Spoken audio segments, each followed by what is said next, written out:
Hey guys, welcome to the stream. My name is Tashi, or whatever you want to call me, and tonight we are playing D&D! This is not my campaign, I'm not the DM. I'm not going to be doing all the talking, but yeah, you can take over, Nathan, and anyone can introduce yourselves too. Yeah. Hello, I'm Nate. I'm the DM. I'm Denson. I'm one of the players. You'll get to know my character shortly. I'm Becca. I am Scott. I am not one of the players. So here. This is off to a rousing start. All right. For anyone who cares information, this is a D&D campaign, 5e campaign set in the Wildemount setting. There will be some lighthouse ruling, but overall, either we'll be going by the book, by a house rule, or I don't give a fuck. So let's go. If you guys are ready, we can begin. I'm ready. Bring it. All set? Yep. All right. A bright light shines out in the sea of darkness. The light begins to move in a line, small lines branching off until one grows brighter and the rest fall away, only to grow more branches. The dark sea is full of lights, full of lines growing and shrinking, growing brighter and dimmer, interweaving in an ever-changing web stretching far into infinity. A tapestry of destiny and choice, of fate and possibility.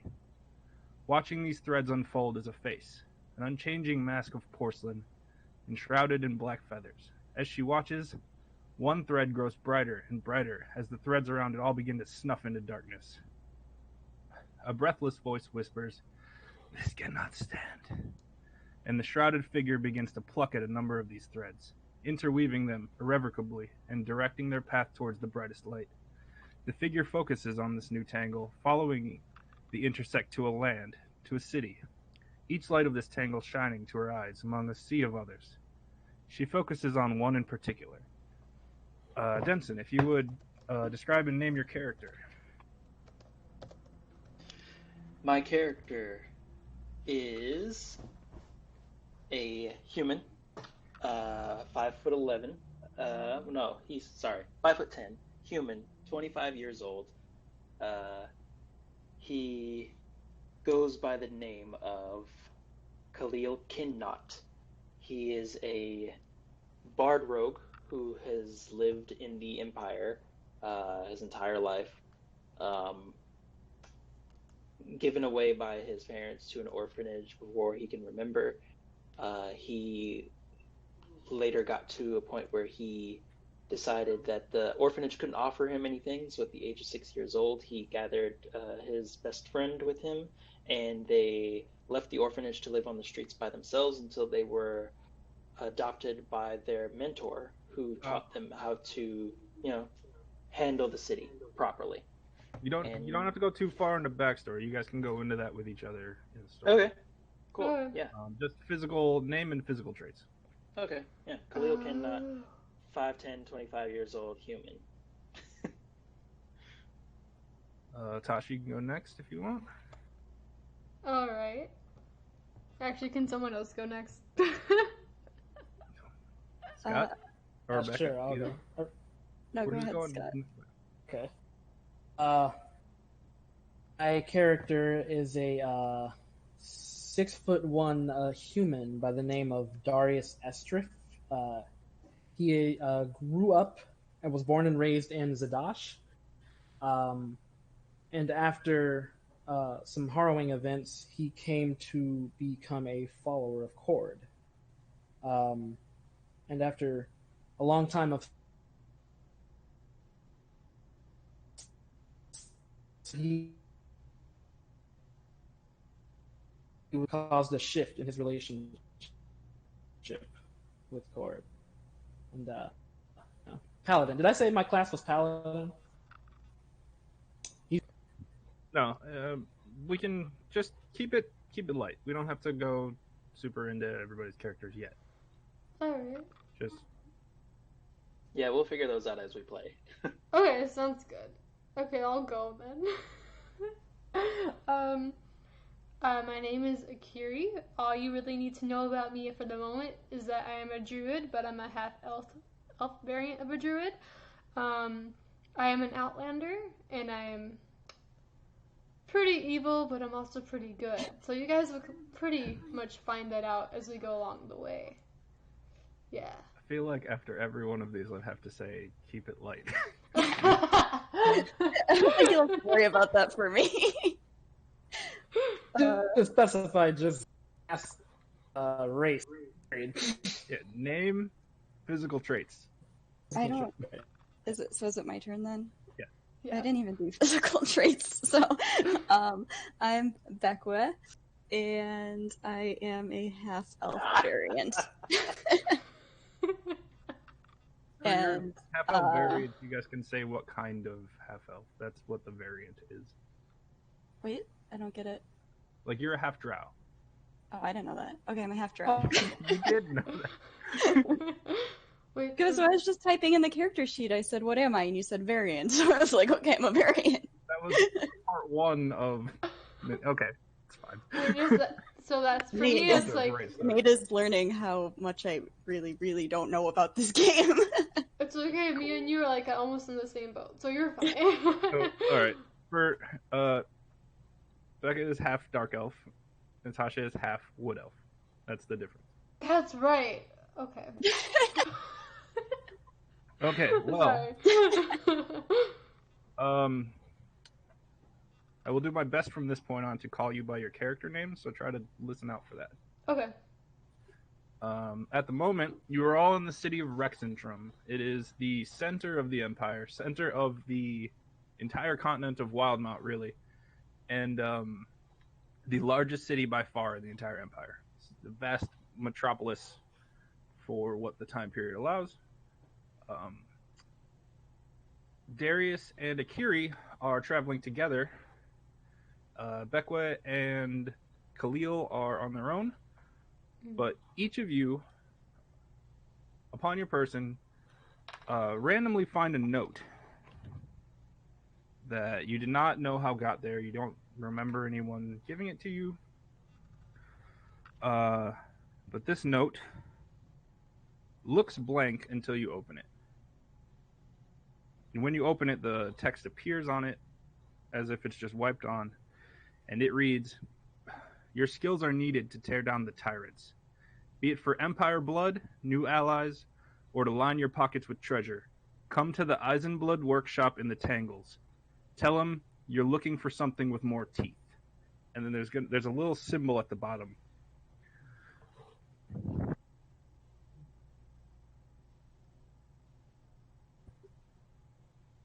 Then is there anything you guys want to do besides that? Are you going to go to the place that it mentions? I don't know. Give me a sec. I'm taking notes. Is there an order to who says what they're gonna do? Not really. Anyone who wants to talk can, and we can shift the quote-unquote camera. All right, okay. So Darius pulling out this note, thinking, Akiri, is that your character's name, Tosh? Yeah, Akiri. Pulling out this note, thinking it's another one of Akiri's annoying tricks. He's like, turn and look at her. He's like, "The hell's this?" I didn't put it there. I didn't do it this time. Really? Explain where it came from, then. I don't know. Maybe the sky, for all I know. Sorry, is Akiri holding? Basically is Akiri making it visible that she has the same note? Yes, I will say yes. I'm holding it in my hand too. What? Okay. So then seeing that. Yeah. So then seeing that, he's like,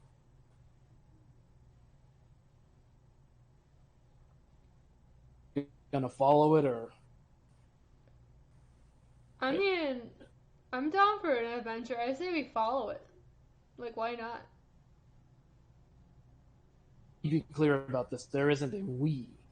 Trying to figure out I can make sure I go in the opposite direction.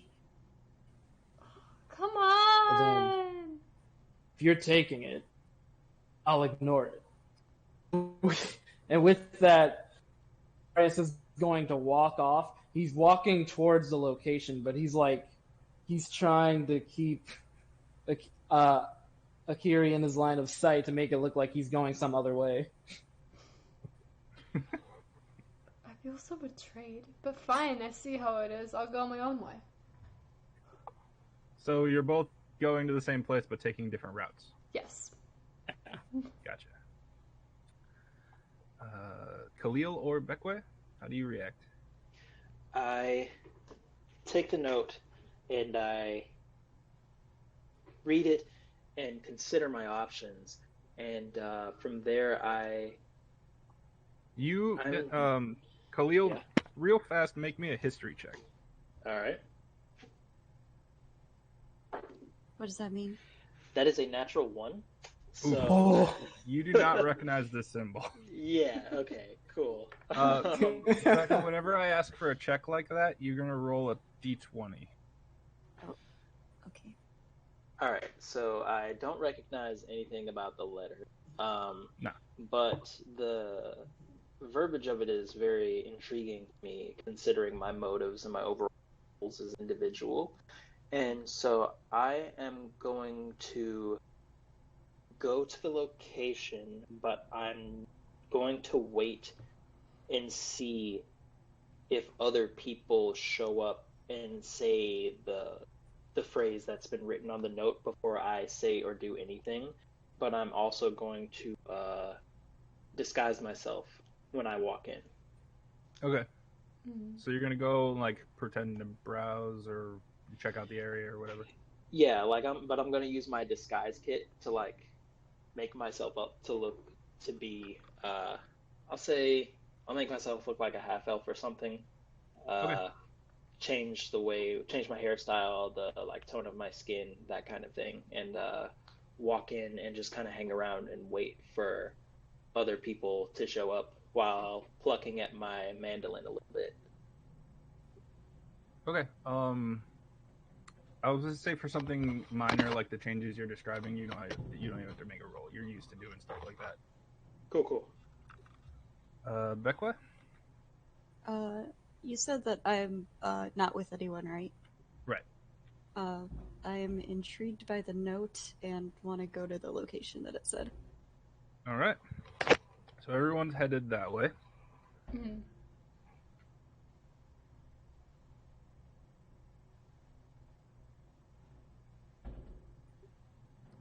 Akiri, you get there first, and what you find is the outside of it's like a relatively affluent area you're in, and it's the outside of a blacksmith. Ooh. Big sign that says Eisenblood Workshop, and it's got like an anvil and a hammer on the side. Ooh.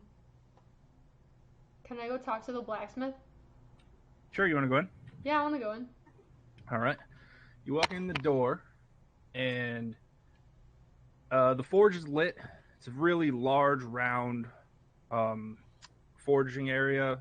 Like the coals aren't super hot right now; they're just glowing, keeping them warm, but not like roaring. And behind the desk, sitting on a stool, just looking over some of the new work that he just finished, is this very large, grizzled, red dragonborn. Oh shit. He notices you when you come in. He just looks up slightly and goes, "Welcome. Let me know if I can help you with anything." Sure. You can help me with something actually. Where am I? You didn't see the sign? This is Eisenblood Workshop. My name is Wolfric Eisen. I run the workshop. Okay. And what are you crafting right now? I just finished up an order of short swords. Empire's going to war. I don't know if you heard. Got a lot of little orders. Where are they going to war?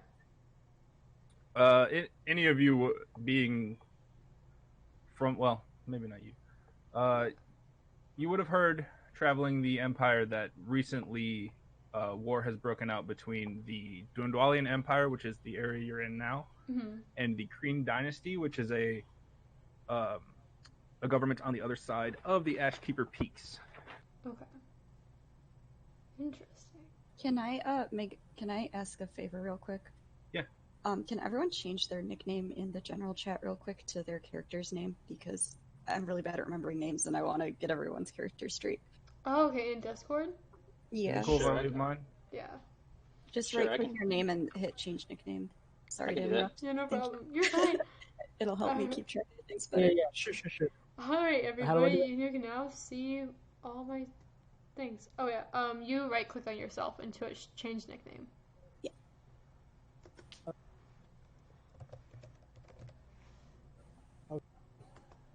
Okay, I changed it. Okay, thank you very much. No, no Just problem. is that just for this chat, or does it affect across all Discord? It's Oh, just no. for this for this channel. I'm just gonna leave mine the same if that's alright. Yes. You good then? Hold on, I gotta figure that out. I'm on my iPad. Oh, it's okay. Oh, right. I have enough. Oh. I have enough information now that I can know who you are by process Fair. of elimination. Okay. All right. Cool. Soon after this conversation starts, Bekwa, you also arrive. Yes. To the blacksmith. Same place. Okay. Can I just sit in the corner and listen to the conversation and not say anything? Yeah. Akiri is at the counter talking to this dragonborn. His name is Wolfric, he said. And you are standing kind of closer to the other wall. I guess I'm Yeah. sitting there waiting to see if you guys mentioned the note or anything because I'm curious about it and I want to know if anyone else got this note. Okay. I'm actually about to ask the blacksmith about that. He explained the war to you. Right. Remind me of your name again, sir. Name's Wolfric Eisen. Wolfric Eisen. Okay. Okay, so I got this note randomly, and I really don't know what it's for. Can you tell me what this is? So you hand him the note, and you can see visible confusion in his eyes. Oh, shit. This looks like gibberish. I can't read any of this. What do you mean? Oh, That's not a language, is what I mean. How is that Oh. not a language? You tell me you're coming in with weird notes. I'm telling you that looks like chicken scratch. Okay, then, it appeared randomly, and I don't know where it came from, and then it led me to here. I'm gonna speak up and ask to see her note. Okay. Oh, do you want to see my note, then? Yes, I want to look- read this chicken. So scratch. as you hand her the note, Beckway, to you it looks completely illegible as well. Okay. I invite Akiri to go get a drink with me so that we can discuss this note in private. Well, as you guys are exchanging the note, Darius and Khalil arrive at the same time.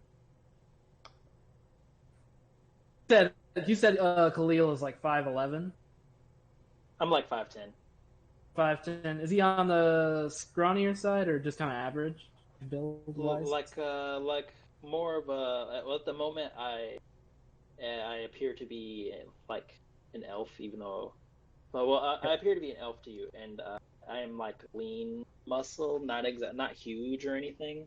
Not huge, um, but yeah. Yeah, but like I'm muscular, but it's like lean muscle.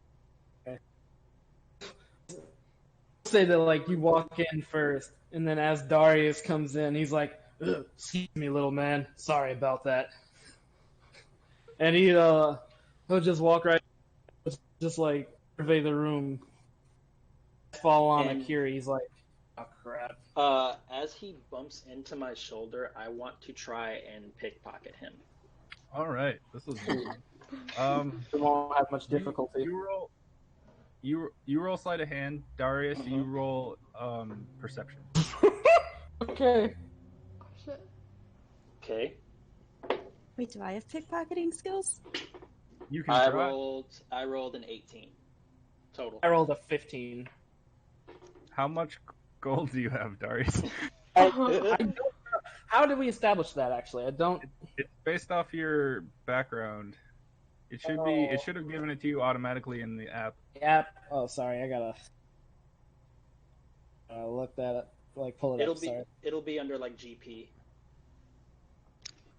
Which would be.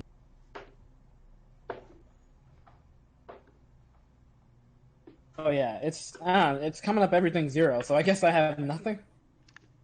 That's weird. You should start off with something. What's your background again? One with haunted one. You might start off with nothing. Hold on. I'm gonna call it 10. Oh, 10. You have 10 gold. You have 10 gold to start. Khalil, you've pickpocketed enough marks. You know this guy. You can get this guy, but you know also you can't get him for much because he is perceptive, just not enough. So you swipe 3 gold off of him. Okay. Rip. All right. And as he like bumps into me and I pickpocket. Oh, no worries, sir. I'm sure I was going your way. So as you two walk in, you my see. perception probably wouldn't. I wouldn't notice that, right? You, Just like his I mean, sleight I wouldn't notice it, right? Your perception. So I wouldn't notice it. Yeah. You're not gonna notice until you go to your. To look into it, yeah. But as you two walk in, you notice this large red dragonborn behind the counter, and Akiri and Beckway exchanging notes next to the counter. Obviously, Darius, you recognize Akiri. Hey, Fred. I want to. I see that they recognize each other because of Akiri's reaction, and I kind of want to like look at the different wares and stuff on the shelves and like listen in on what they're saying. Okay, the dragonborn kind of sits back on his stool. He goes, "Well, I haven't been this busy in a while. What can I help you all with?" I don't know. I was following a map. Well, not a map, but I guess you could. Yeah, I'm on a bit of a treasure hunt. Got a note, told me to come here. What is with all these chicken scratch notes? And so I go up to him. Well, I don't go up to him. I'm just like looking on the shelf still, and I just want to say, "Oh yes, I see that you have quite a lot of options here, but I was actually looking for something with more teeth."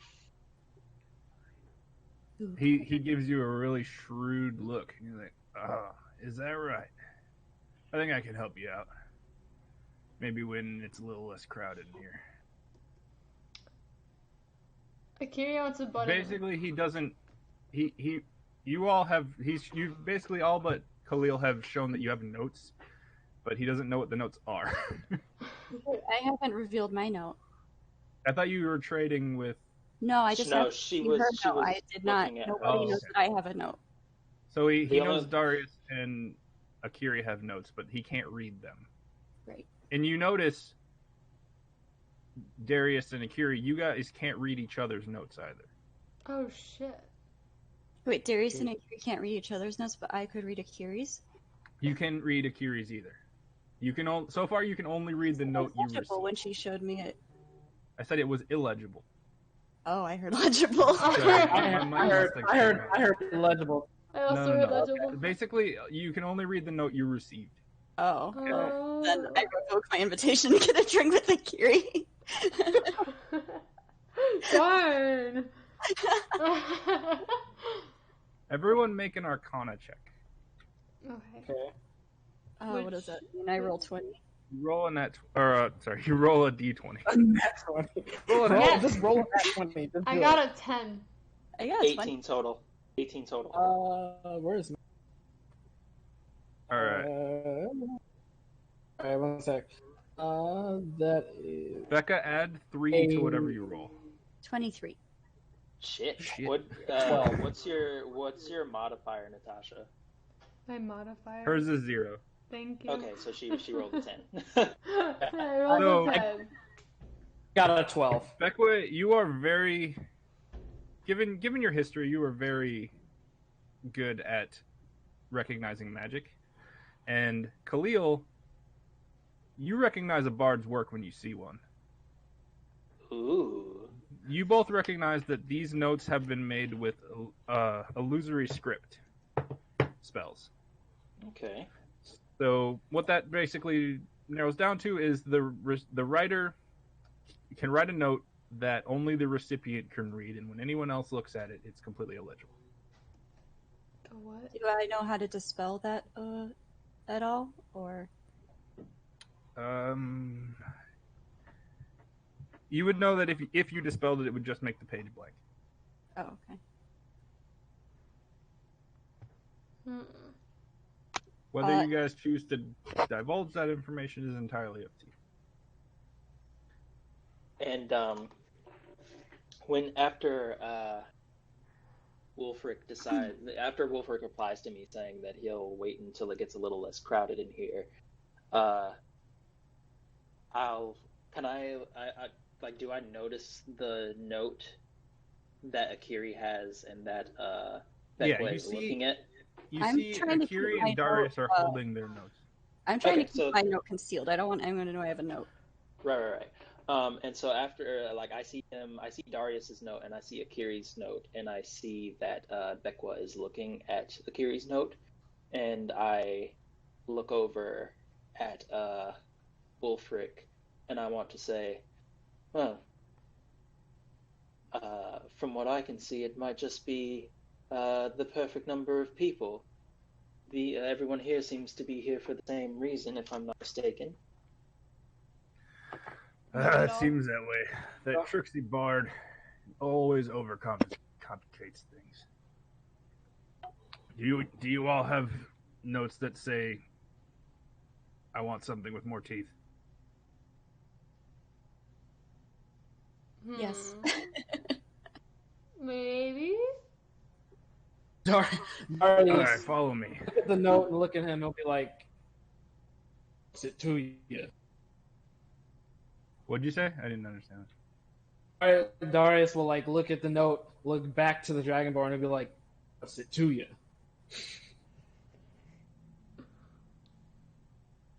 I mean, if you don't want a job, I don't know why you came here. A job? But then he just starts walking towards the forge, and he told you guys to follow him. I guess I I should choose follow to follow him. him. Okay, I'm going to follow. But I'm gonna stay like a few steps behind. Okay.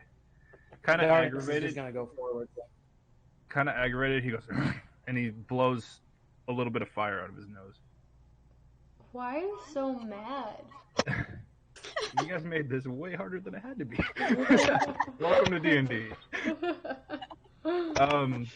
He walks over to the forge, reaches along the stones in the bottom, puts his hand in a thing, and then also hits his foot on a little lever that's there. And then the part of the forge that's closest to him begins to lift up. Can I try to remember this sequence? Yeah, totally. Make an intelligence check. 15. Yeah, totally. Cool. Can anyone do that, or is that two very simple movements. You got it down.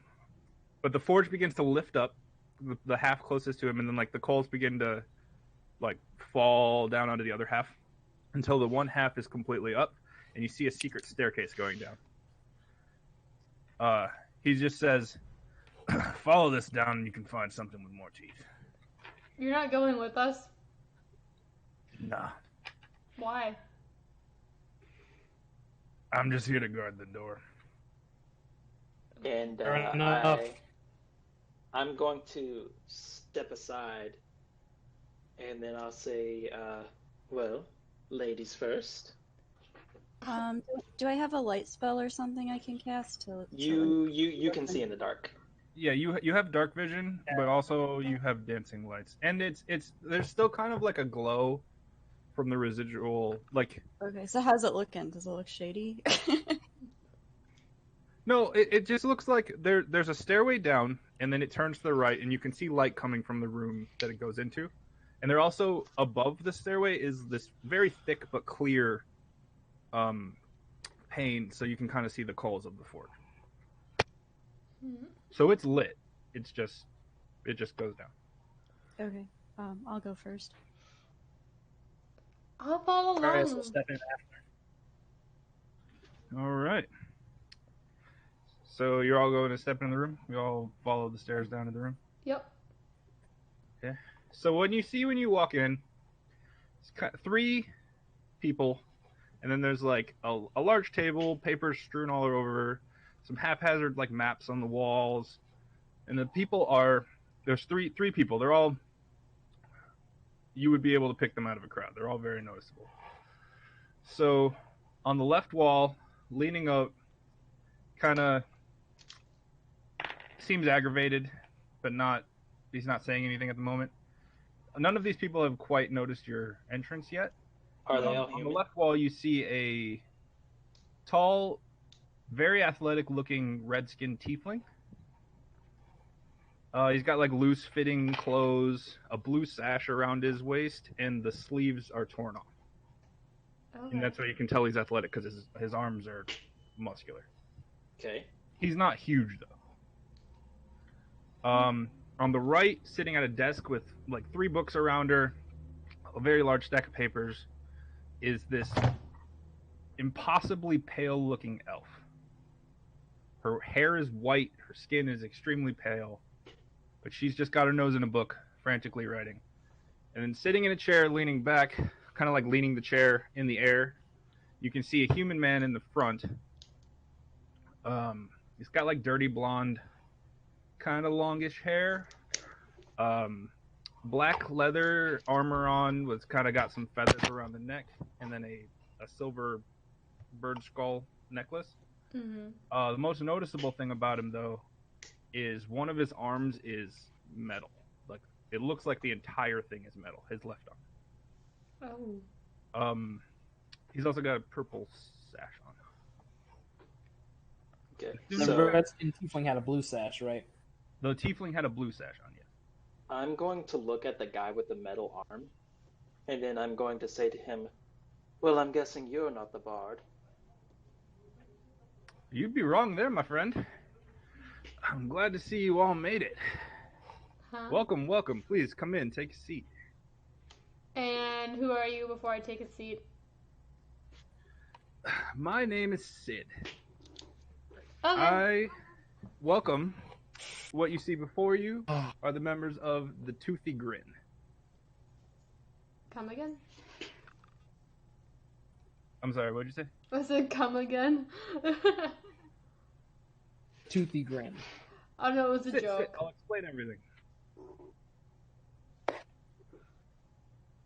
The tiefling on the wall is just watching you guys. No real change in his demeanor. The elf woman to Sid's left. Noticed you guys. Is frantically picking up her papers. Seemed very nervous. But the bard is just happy. Or I'm sorry. Yeah, he said he was a bard. The bard is happy to see you guys, and he's still very relaxed looking. Can I talk to the Okay. elf girl? You want to walk over to the elf girl? No, are we sitting at a table? Yeah, there's chairs around that like large table with the papers on it. Okay. I haven't sat down yet. I thought you were just just walking into the rooms. Let's I mean, if see. you'd rather stand, that's on you guys. Okay, I I'm wanted going to ask what to- what are they called? The Toothy Grin? What are they? I'm going to sit down. Yeah. Darius is just gonna ask that. He's like, "Oh, exactly are we?" I'm going to sit down, kick my feet up on the table on top of the papers that are there, and then tell the elf girl, why are you running away, twit? What are you running? What's? Why you running? What's?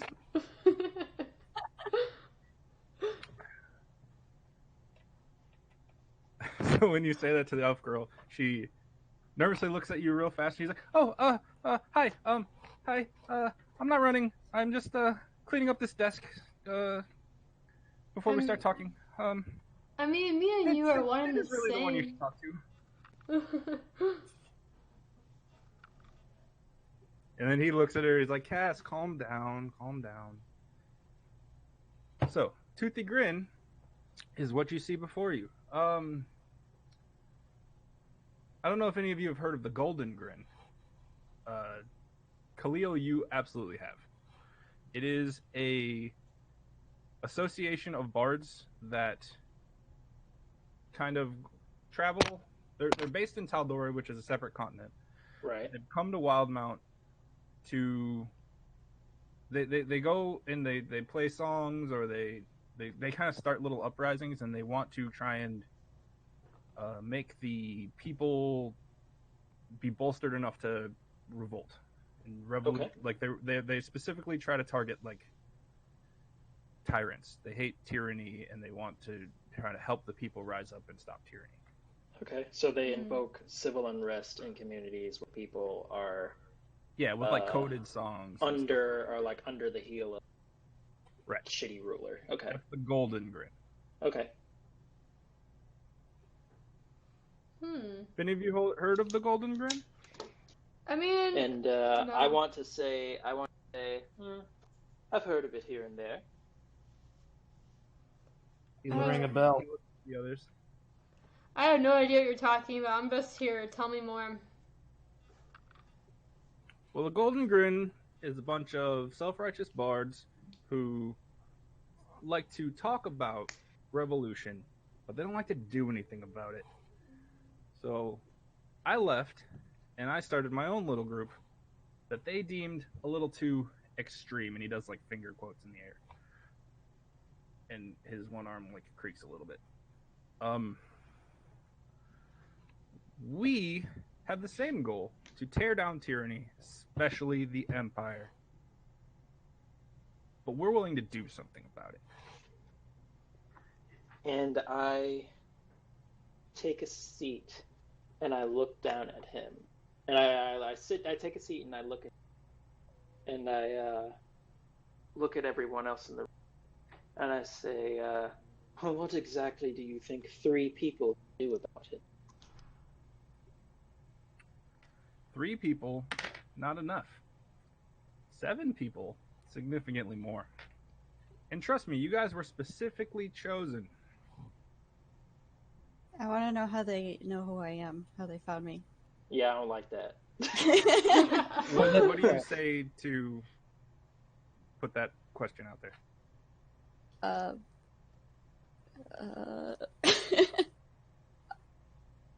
And how do you know who I am? That is a great question. I really love questions like that. So, my good friend over here, Cassilia, and he like gestures to the elf, and she like perks up at the mention of her name, is a fantastic diviner. Go ahead and show him. And she's okay, and she looks around frantically and notices something, reaches down and grabs this small wooden box and puts it on the desk where she cleared off.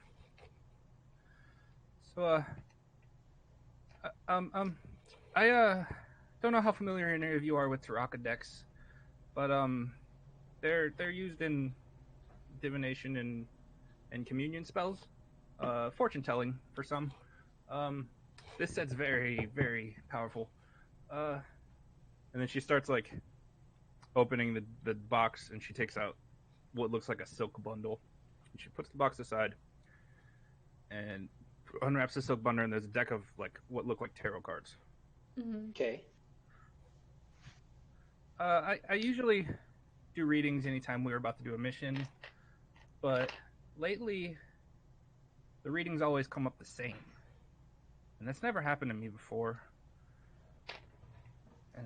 But I've done it a dozen times, and it's always the same cards, no matter how much I shuffle. And she shuffles again.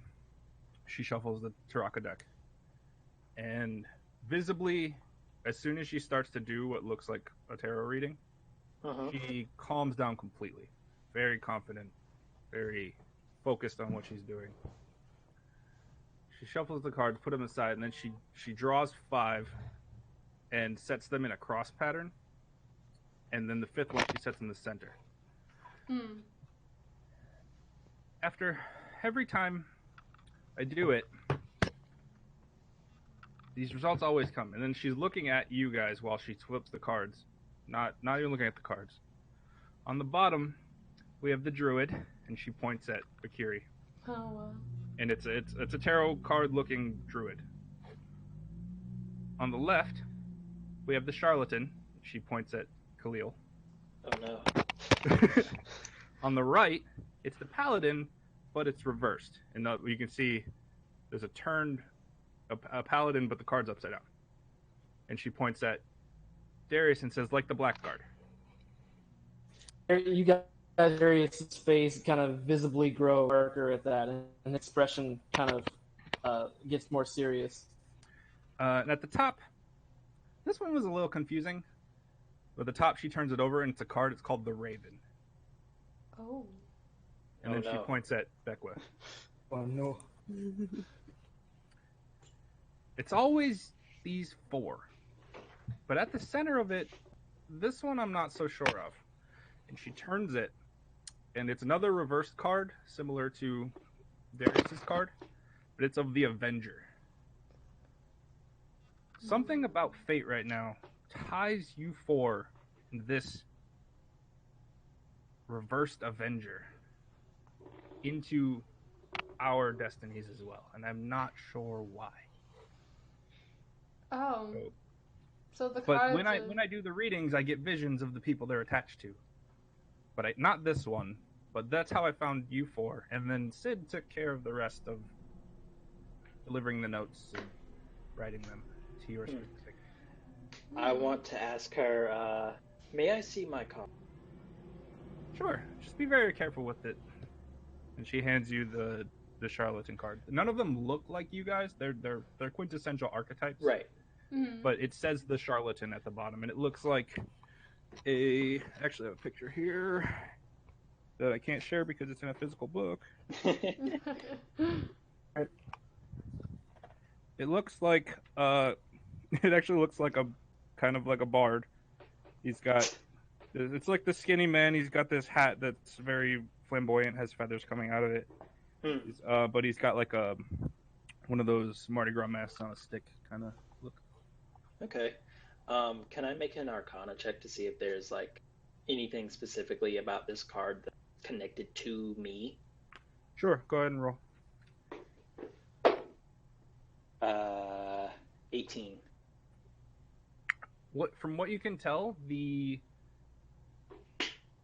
deck is very obviously magic. With a very strong divination magic. But there is no connection to you specifically. Okay.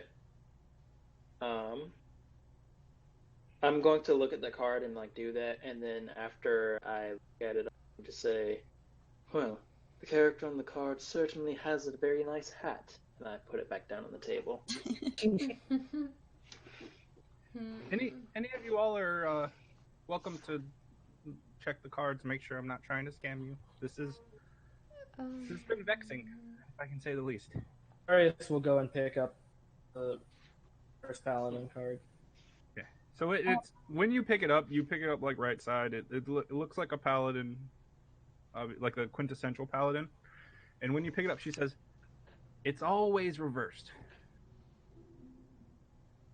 Am I able to see if they're magic from far away?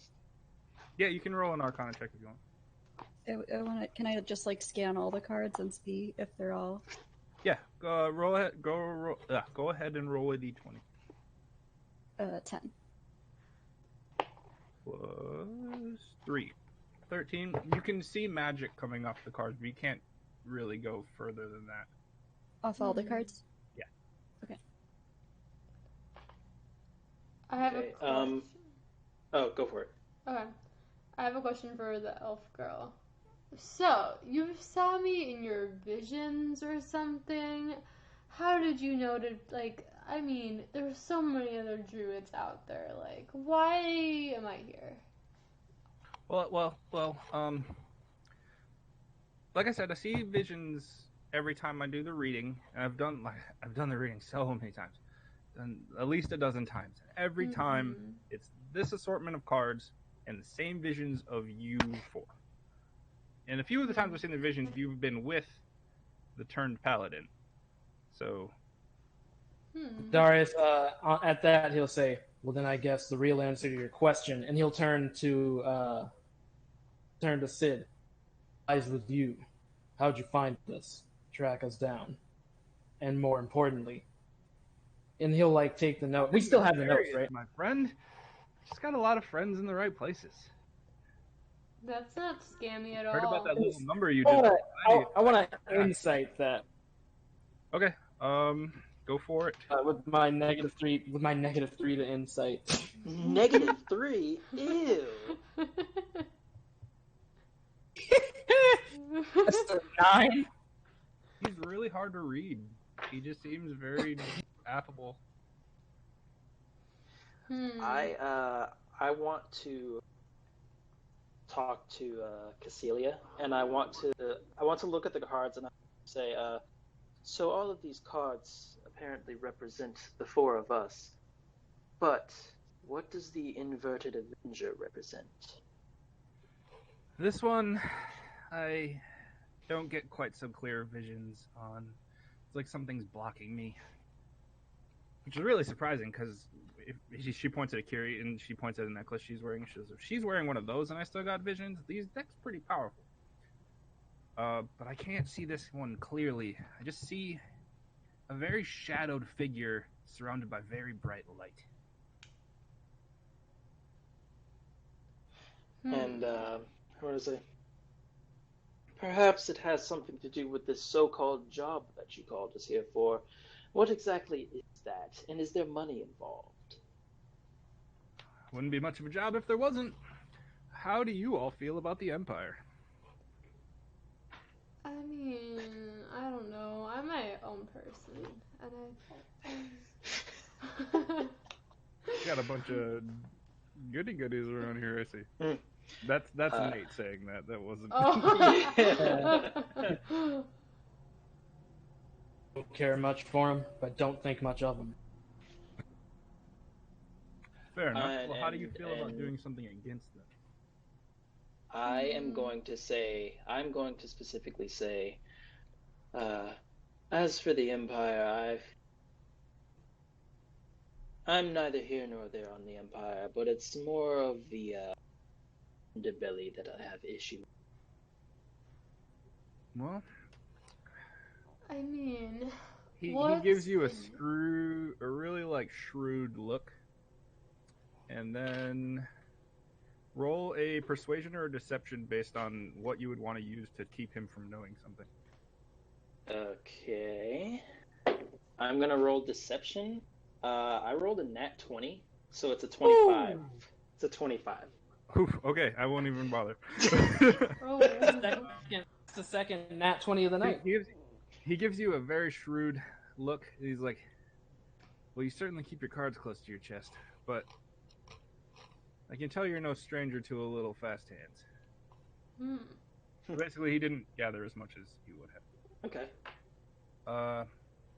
So. And when he says that, I'm going to say I certainly am, and I'm one of the gold coins that I stole from Darius in the air and catch it and put it back. I mean, there's no actual indication that it's yours. Yeah, no. Oh, I wasn't gonna react to it. Mm-hmm.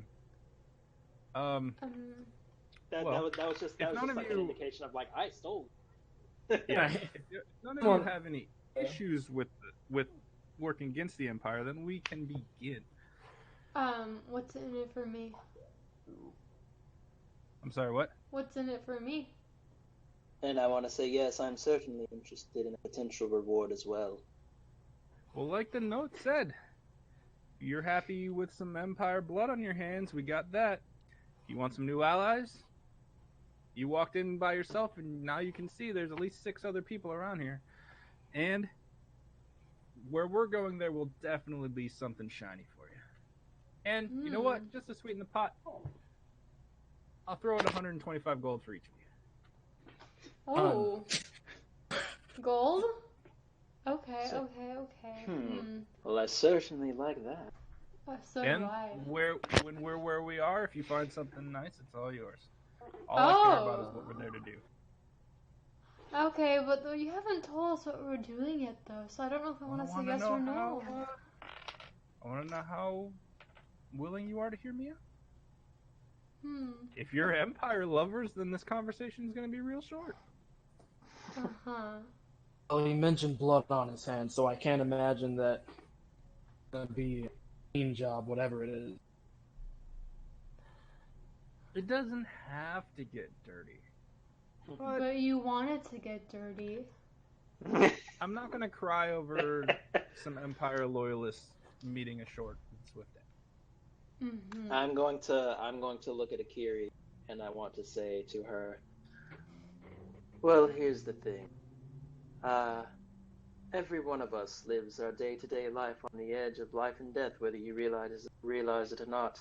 So, who's to say that if you spill someone's blood that they weren't meant to die there in the... I mean, yeah. My life is always on the edge because of what I'm going through at the moment. But, I don't know. I'm a little skeptical right now. I don't really know if I want to get blood on my hands when I already Oh, have I'm to. in. Okay, I guess I'm Darius in is too. just like, I'm straight in.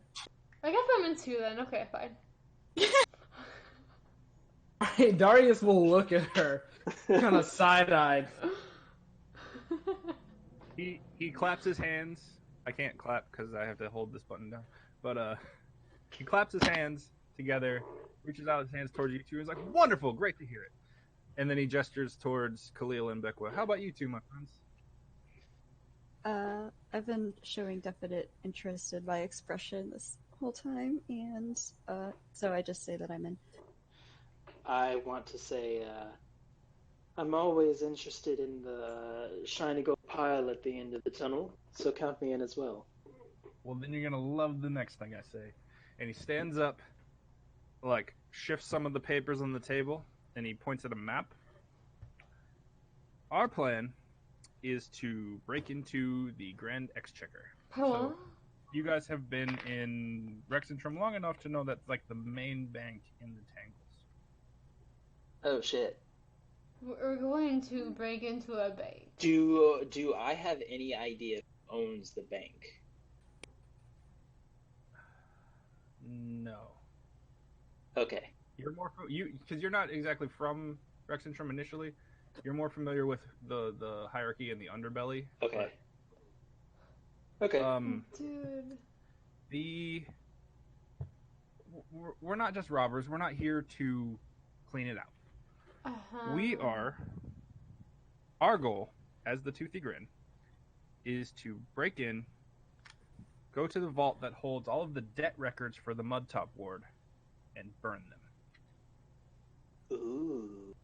Oh. So you guys have been in the city long enough to know that the entire like top section of like northern section of the city is a slum without paved roads or anything. Called the Mudtop Ward.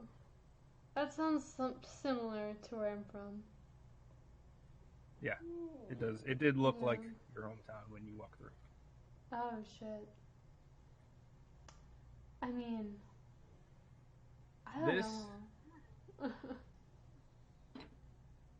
This empire taxes its citizens to the point of death, leaving them rotten in the mud just to keep a roof over their heads.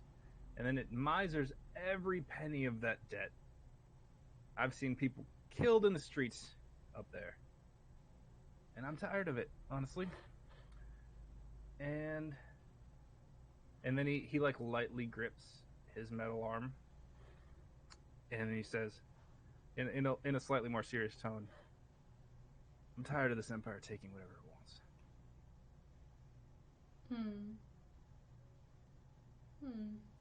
And I'll say, you and I certainly have that in common. So my goal, and I will be joining you personally on this, is to break into the Exchequer, make it to the vault, and burn the contents of the debt records. If you happen to find something else shiny in that vault while we're there, I didn't see anything. What are the chances of us getting caught? Depends on how well And you perform. I'm going to look at her and say, who cares as long as we don't get caught? Fair. I like your attitude. Where do we start? Well, seeing as you're all the specialists, Cecilia has informed me of a little bit of what she's seen in her visions. The plan is yours to make. Shit. We're We GTA 5 in it. To help you choose.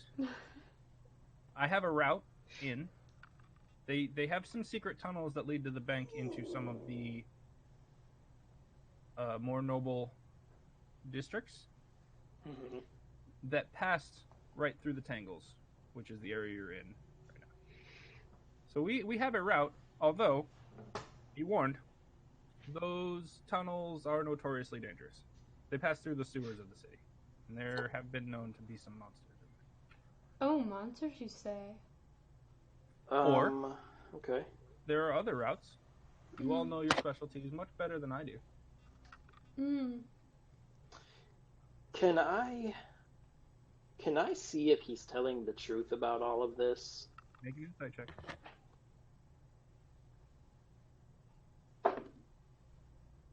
Eight. He's hard to read. Seems on the up and up. Can I try to do it? Yeah. What do I roll? Roll a d20 and add 3. 23. Fuck. In that Yeah? moment where he gripped his arm, you saw real conviction. He seems like very flippant, nonchalant, like he's there to have fun. In that one moment, you saw that he's serious about this. And this is the bard, right? Not have we heard This is- anything this from is the the- guy the who's man been that leaned was- against the wall? The tiefling on the wall hasn't talked yet. Oh, can I ask him what his deal is? He looks up. His eyes are like a what is the word? They don't have the sclera, the actual circle in the middle. They're solid. Yeah, They're solid yellow, and he's got like kind of curved black horns, red skin, and then he's got this dark black hair that goes over one side towards, like, if you guys know Soul Calibur, he's got like Maxi's haircut. Okay. But you just ask him what his deal is. Okay, I'll say, will you be joining us? He looks up. Not for this one. Oh, come on, buddy. You should. And I say, us. are you sure? The strong fighting type to me. True enough, but Sid's got you on this one. And I'll be like, all right, I'll take your word. Did he say his name or anything? Can I ask him his name? Oh, I'm Barn. Barn? Barn. You Last name Yar.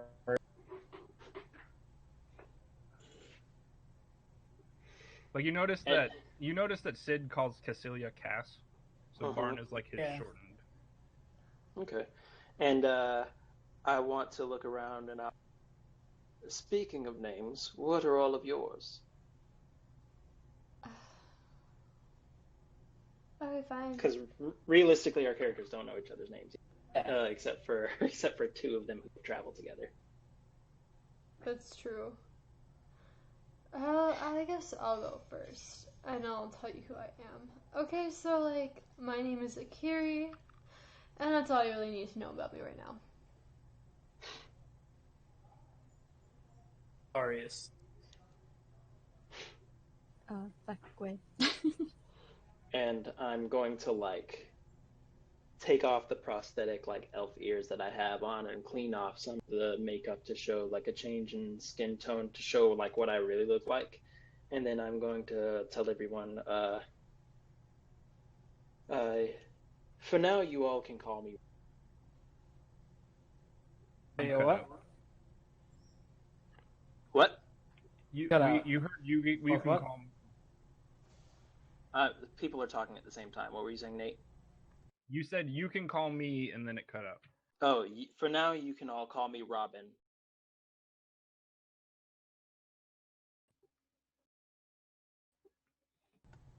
I will. Nate. And then Seeing it. when There you you start go. taking all your stuff off, like Cass perks up and she says, "I told you, Barn. I told you he was a charlatan." And then Barn across the room, Barn flips a gold at her. Nice. All right. So, Sid is pouring over. So you guys had that exchange with Barn, Mhm. and Sid is still pouring over the papers. He gestures to Cassilia, and she walks over, waves her hand, does a little arcane spark, and then the map of the exchequer comes out, and it's like a 3D map. A 3D map. So it's a map of the whole bank. Yeah. Okay. But it's like a hologram map. But it's magical. Okay. I want to try and memorize this map if possible. Make an intelligence check. Probably not 12. You feel like you got it down. Okay. It's not a super complicated building. Gotcha. So he starts to point, and he said, like I was telling you guys, you all, I should not use slang. And he points to this very small offshoot area. Certain folk like to have a secret way in and out to access their valuables. So this door right here leads down to this tunnel in the sewers. We know about that. We know how to get in. So we can go in that way. But the sewers can be a little dicey. I mean, yeah, I've had enough time in the sewers. Do we really have to go through the sewers? Well, it also would be the quickest way out. Oh. So could we use the sewers to get out and another way to get in? You absolutely could. You could take the sewers in and out. You could get in your own way and take the sewers out. You could take your own way in and out. This is just some... we know a little bit about you guys. We don't know your whole capabilities. And this is the best intel we were able to get in on a secret path. Then what are these other options to get in? Well, and he points on two places in the map. There's a front door and a Please tell me there are stairs. employee service entrance. How do we know how much security is in this building? Well, unfortunately, I'm not very inconspicuous. I've had Cassilia go in a couple times. She has an account there, so just to make withdrawals. Cassilia, how many did you say there were? And she perks up again because she very easily gets drawn into her books. There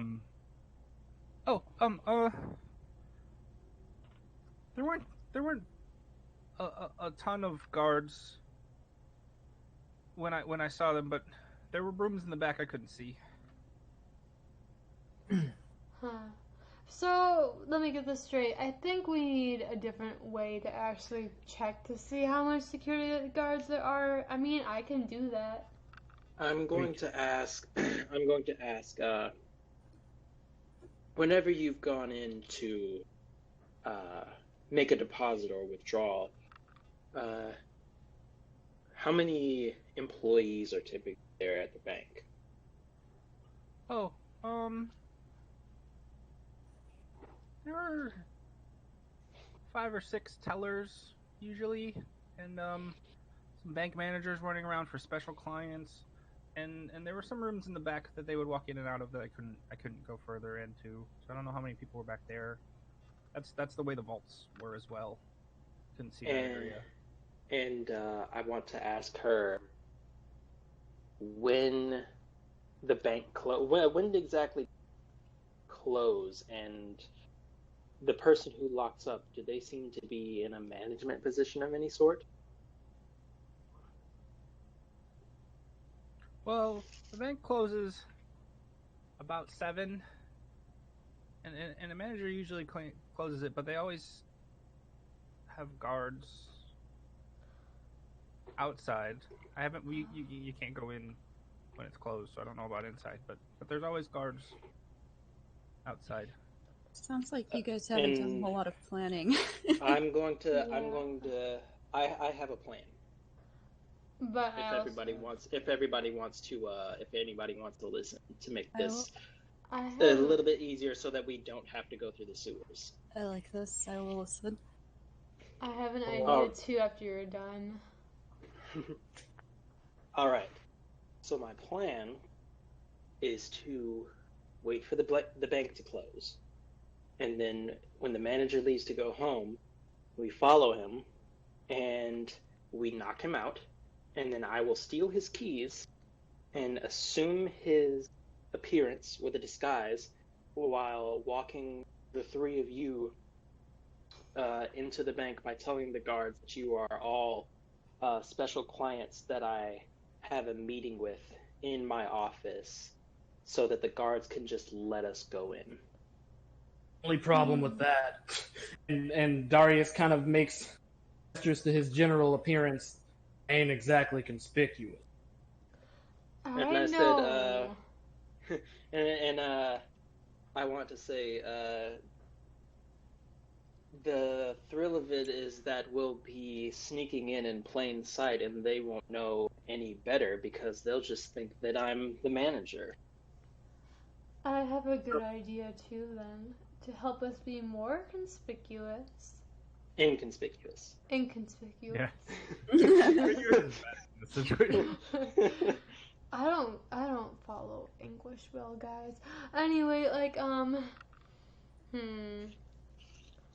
I can speak to animals and they can probably go in and sneak around, scope things out if we really needed that to happen. I would like a scope out before we take any action. Well, that'd be a lot easier if we just went into the bank and opened accounts. I already have a bank account. I don't think I want another one. I'll just walk in and open an account and deposit my. Darius will look through his stuff and go. A fucking minute. So, Akiri, I you definitely haven't- don't have an account at this bank. I definitely I definitely do not. Beckway, you haven't been in town long enough. Darius and Khalil, it depends on your MO. Like, what do you normally do? my plan is to, if we want to scope it out, then I can go in and open a like special safety deposit box, because I have something of incredible value that I can place in there, and then if we manage to break in by me disguising myself properly and everything going well, then I can just go back into that area, get my valuable thing, I can burn the document, and then head out to the sewers. You're trying to go in by yourself? Well, I'm saying I can go in and open an account and like put my shit in a safety deposit box that I open up, so that I can case out the place to see what their security situation is like, and then later that night we can figure out how we want to get in, based on what I've witnessed. You can certainly try. Okay. Can I also try doing something with animals? I want to go with Akiri and scope out the bank with her animal ability.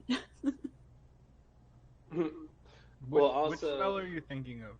I think I'm thinking of the speak with animals spell, or maybe like animal friendship, or Well, animal You have to. There has to be you messenger. can- existing animals for that. Existing Akira, animals. Oh shit! you Like, can turn into any animal that you're before, and because you're a forest elf, you can become any type of animal that's native to a forest, including like a too. Yeah, I sent you. I sent you that list of things you've seen before.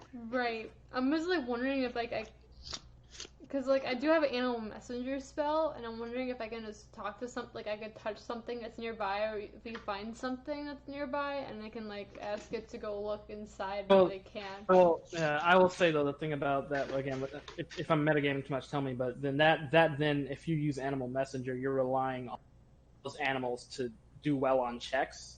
Mm-hmm. Yeah, those animals Whereas- use their own stats. Yeah. Whereas if you Mhm. went in and did it yourself, you've got your own stats now. Okay. I mean, I can do it myself. What are we doing? How far away is this bank from where we are right now? About a hour walk. Also, what time is it?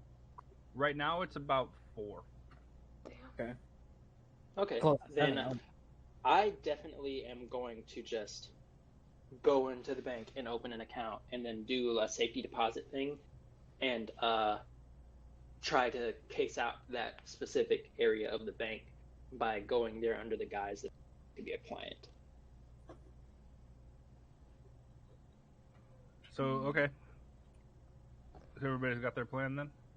I Trying believe to think. so. Well, that's what I'm doing. And then the two of them are, I guess, going.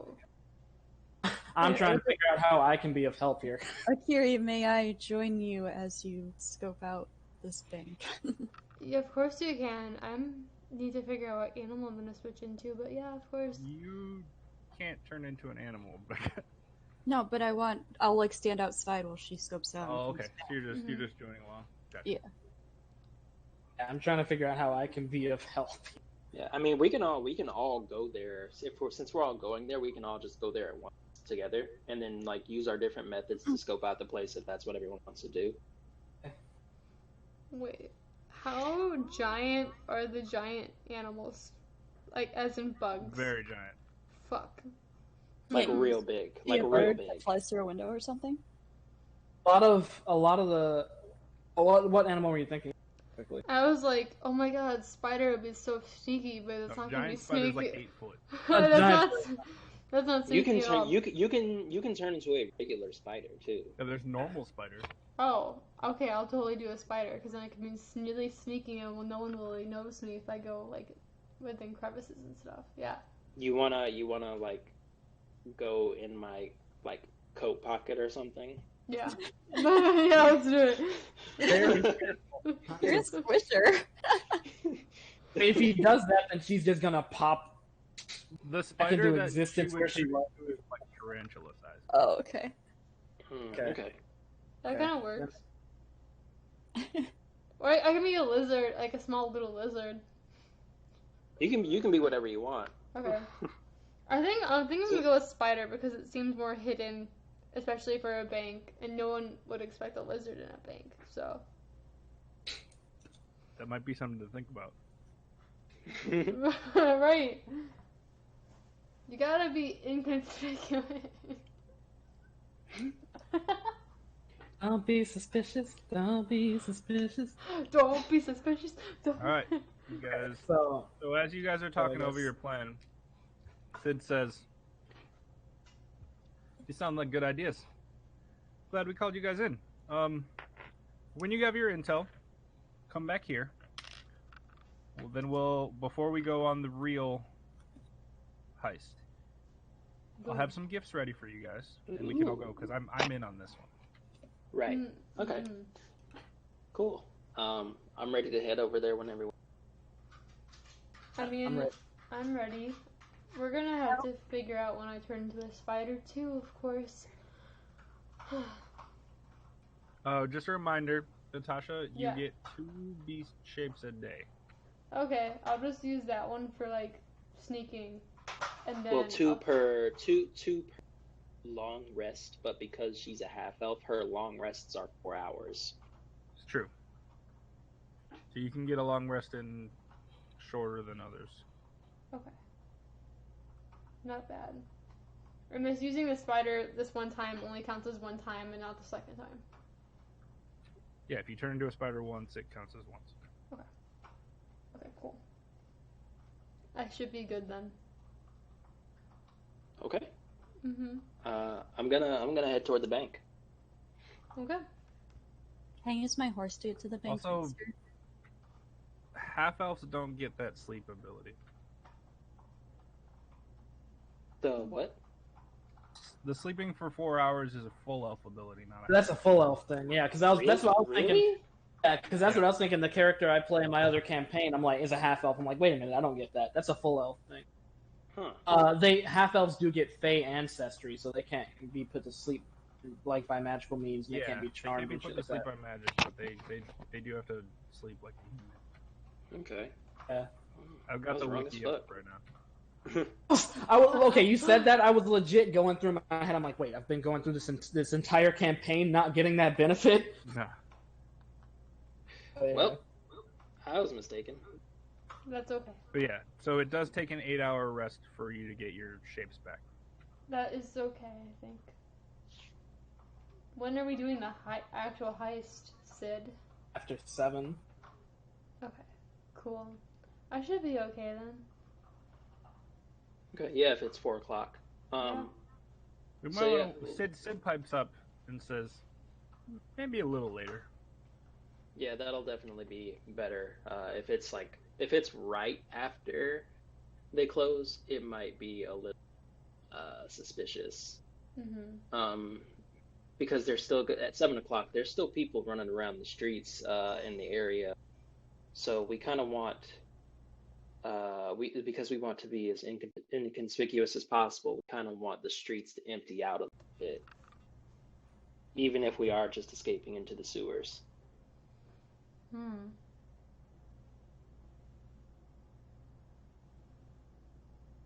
Okay, so I'm gonna head to the bank, and since you said it takes an hour, it should be around like 5 o'clock now. Yeah, when you get to the bank, it'll be about 5. Okay, so I'm gonna walk in, and is there like a line? Is there a what? Is there like a line or anything in the bank at all? Also, is Akiri in my pocket, or Akiri. are yeah? I am in your pocket. Okay, you're in my pocket as a spider. Okay, you got a tarantula in your coat pocket. Cool. So you walk up to this bank, and it's just this huge building. It's like the front part that you're approaching is a very large, like, rectangular building, kind of normal building looking, Mhm. and then it has like a thinner hallway looking outcropping behind it, and then a very large circular building area behind that, and that's like the full, what you call it, Okay. the full like layout. When you walk in, it's a very large, grand, mostly like marble with some gold inlay. And then there, when you walk in, there are 6 different like rope lines, all separating. So there's multiple lines leading to 6 different tellers, and you can see there's a decent-sized guard presence, maybe like 5 or 6. 1 or 2 of them look a little heavier equipped than others.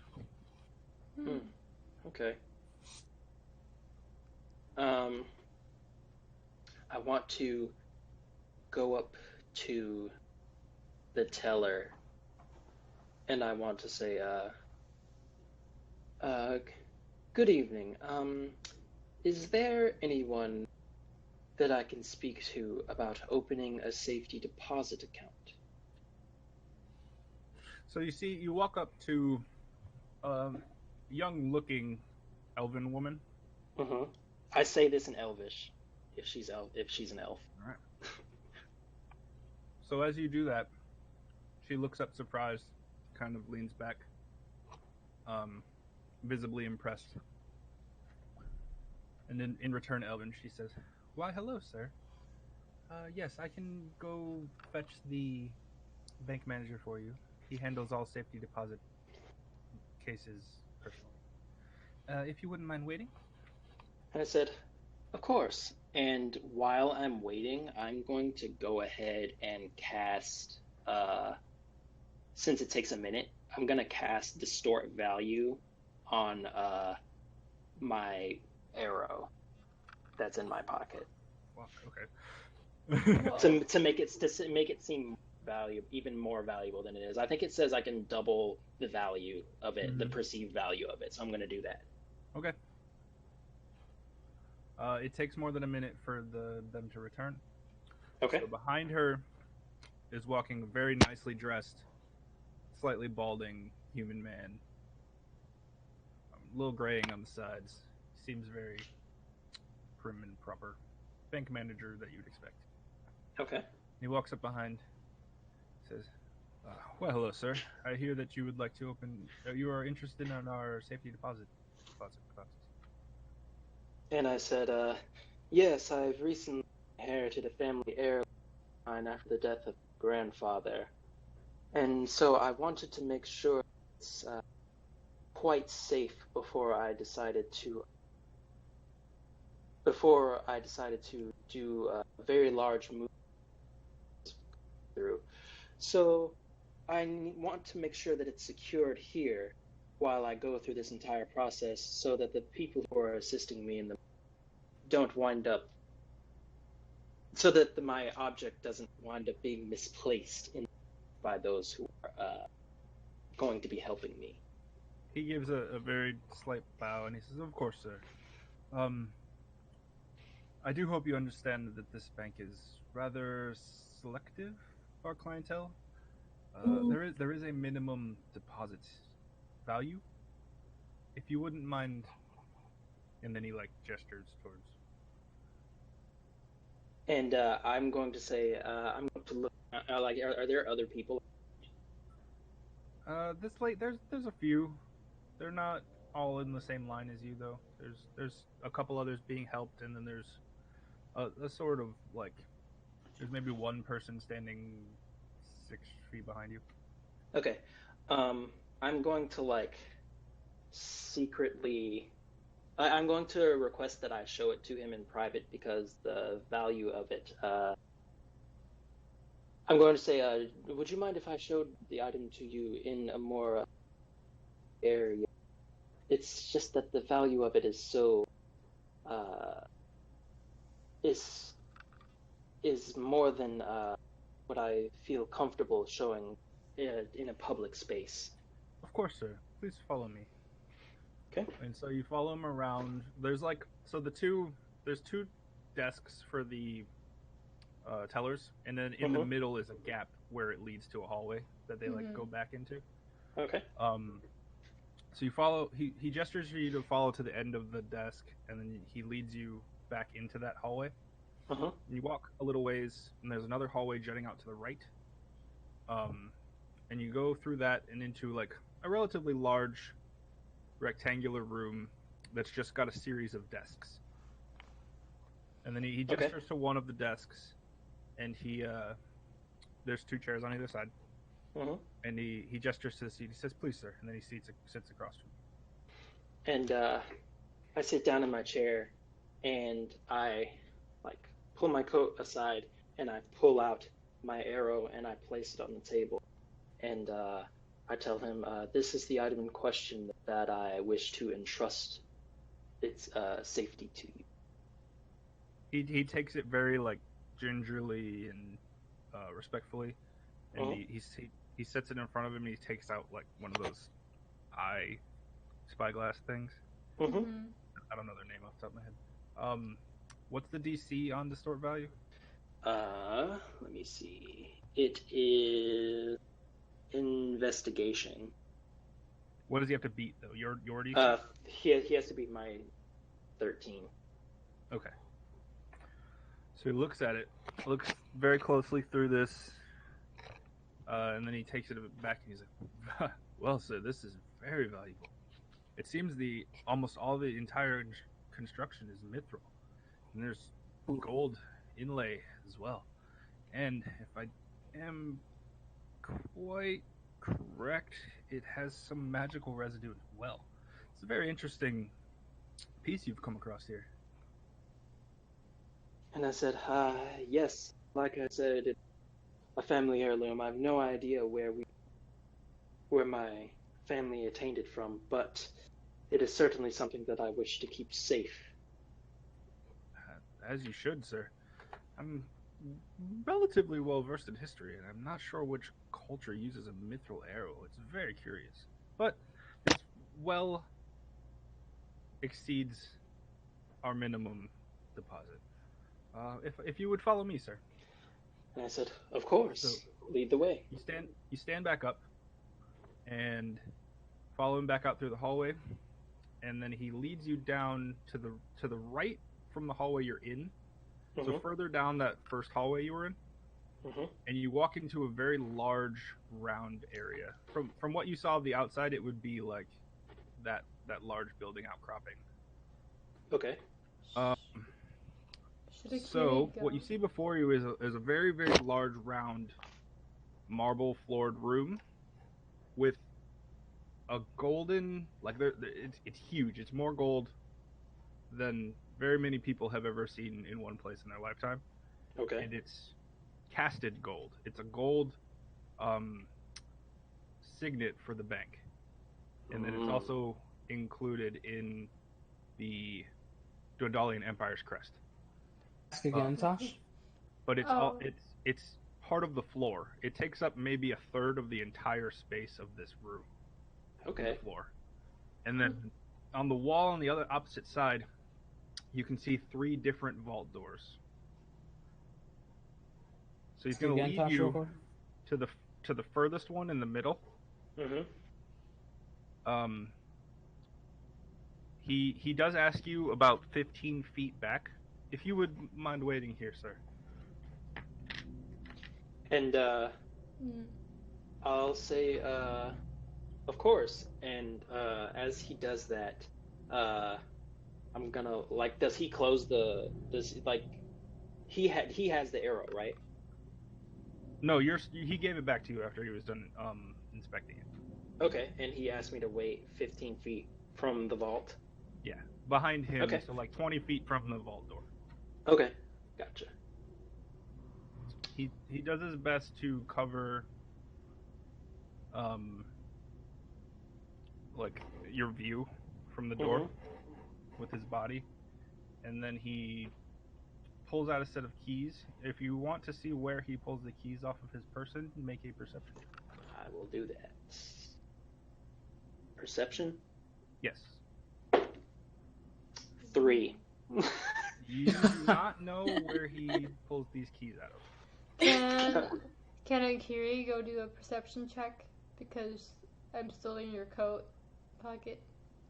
Well, you can't see shit from that coat. Do you want to leave? You can't see. Yeah, I want to leave. Yeah, you want. Yeah, you want to leave my. Yeah, I want to leave. All right, make a stealth check as a spider. Yes. Have spider stats pulled up, Tosh? Or? I don't have spider stats pulled up. I'll grab them. Oh. Okay. You know what sucks? Being arachnophobic and accidentally just typing spider in Google. Sorry about that. You know you love it. Oh my god, I remember like one time. He's actually. Ooh. What? This is +4.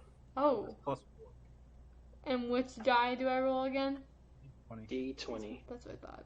+4. 18 plus 4. Ooh. 22.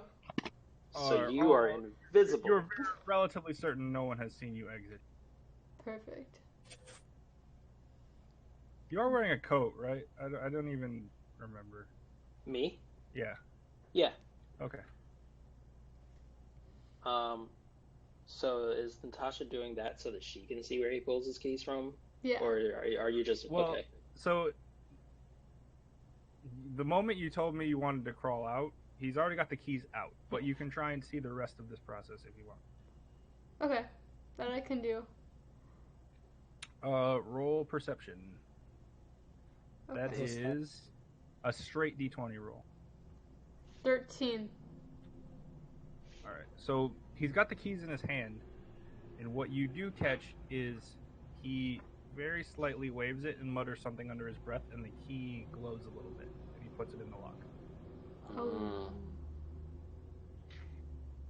And then the door opens, and he gestures to you. All right, and so I walk forward and go. Make one more perception check. Either. All right, hold on. I drop my. Let me grab.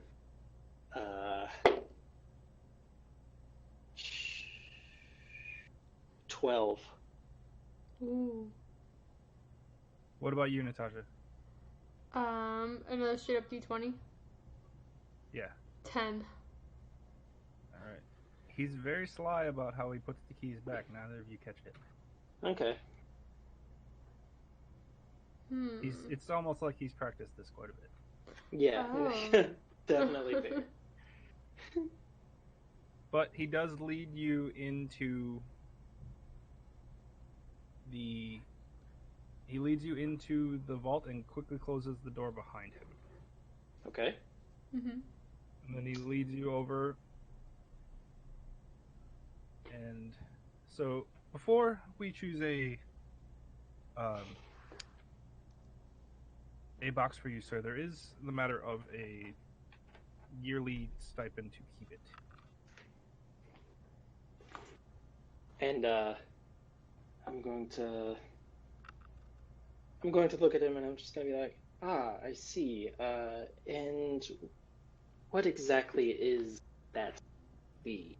Well, as part of choosing which of these boxes you would prefer, the amount is determinant on how much that is equated to how much protection there are on the specific box.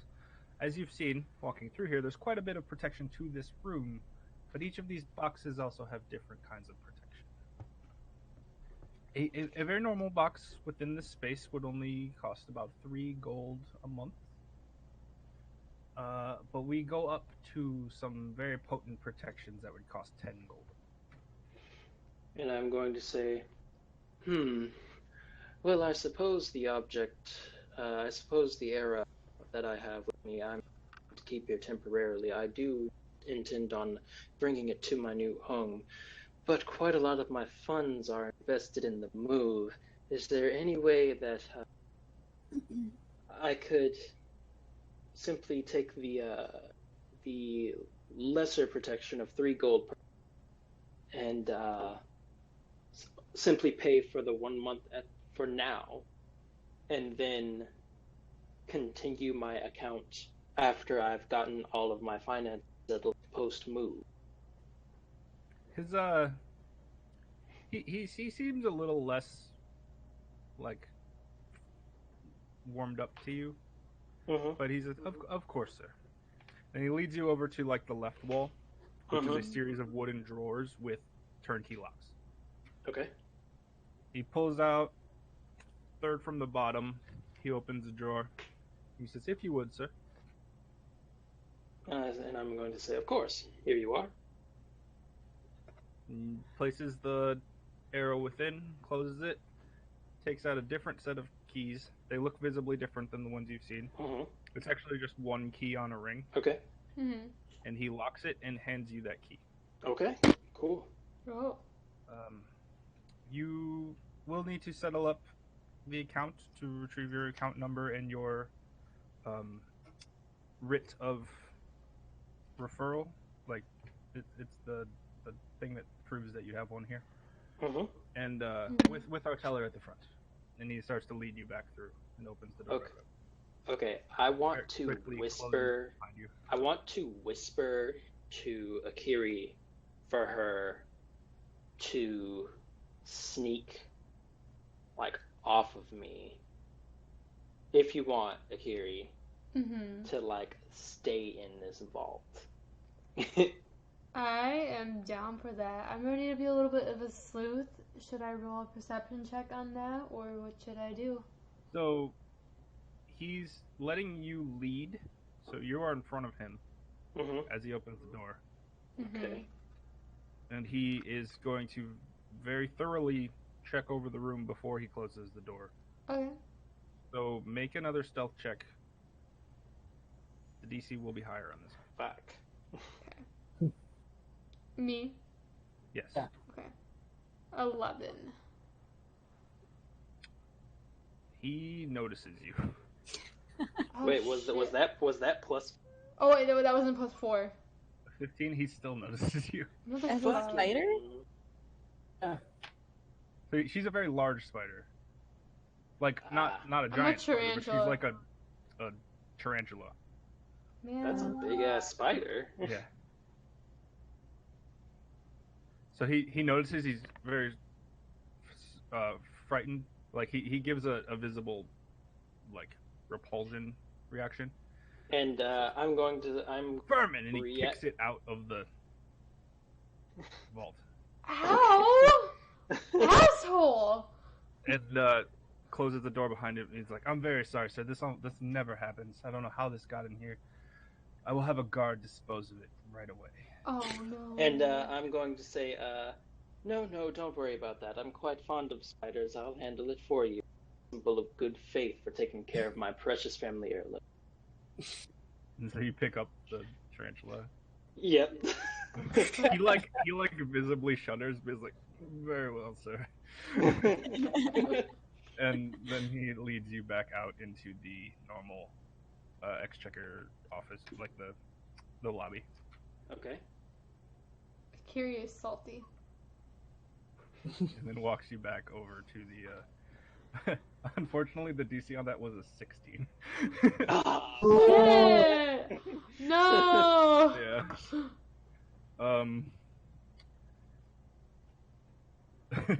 So yeah, he leads you back over to the teller that you were speaking with originally, and she says, "Well, I can get that all taken care of for you, sir.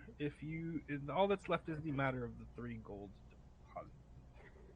And I'll say, yes, I have that ready for you right here. And I pull out the 3 gold that I have. And, Very lucky you stole that shit from me. Wow. Oh Man, my if luck God. was a stat. Very well, So, sir. And then she yeah, I hands pass you it the to- paper. And I'm going to say to her, and what exactly is your name?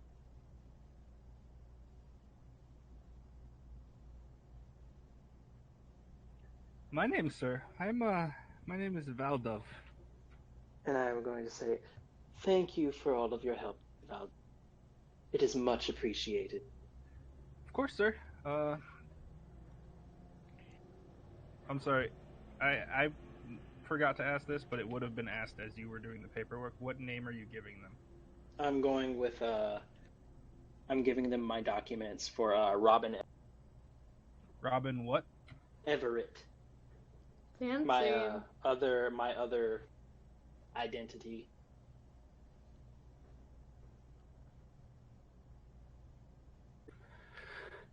Thank you very much, Mr. Everett. I hope to see you again. And I said, oh, I'm sure you will. And I guess I leave the bank after that. And so like what would you say that we've successfully paced out the area that we need to get to? It's up to you guys. Do you have enough information, you feel? I think so. We know exactly Also, what you have to parse that information out to others. Okay, I mean, me and Akira, any of this information. Where are the of our events? Because I know that Beck wanted to like go with Akiri, but I don't know to what extent she was doing that. Like, I don't know if she's waiting at the bank or what. I think since I couldn't be a spider and she ended up going with you, that I was just outside that whole time and did nothing. Okay. Darius is kind of in the same boat. Like, All right. So I'm going to tell all of them exactly what we went through to get to that vault. And then I'm going to say that I noticed that he pulled out a key that seemed to glow after he said some sort of invitation, but Yeah. I missed where he placed the key as well as what he said. So I can't exactly. So even if I lifted the keys off of him, I don't think I would be able to unlock the vault. I'm not sure of the incantation that he used. Yeah, and I couldn't even understand a word he was saying. Sounds like we would need one of them to do it for us. Sounds like what? Sounds like we need one of them to do it for us. Hmm. And I'm gonna say, yeah, that's the boat we're in at the moment. Or we could always try to get him to tell us how it works, but that'd be much more complicated. So, I real might be able fast, to do that. Khalil, make a. I want to make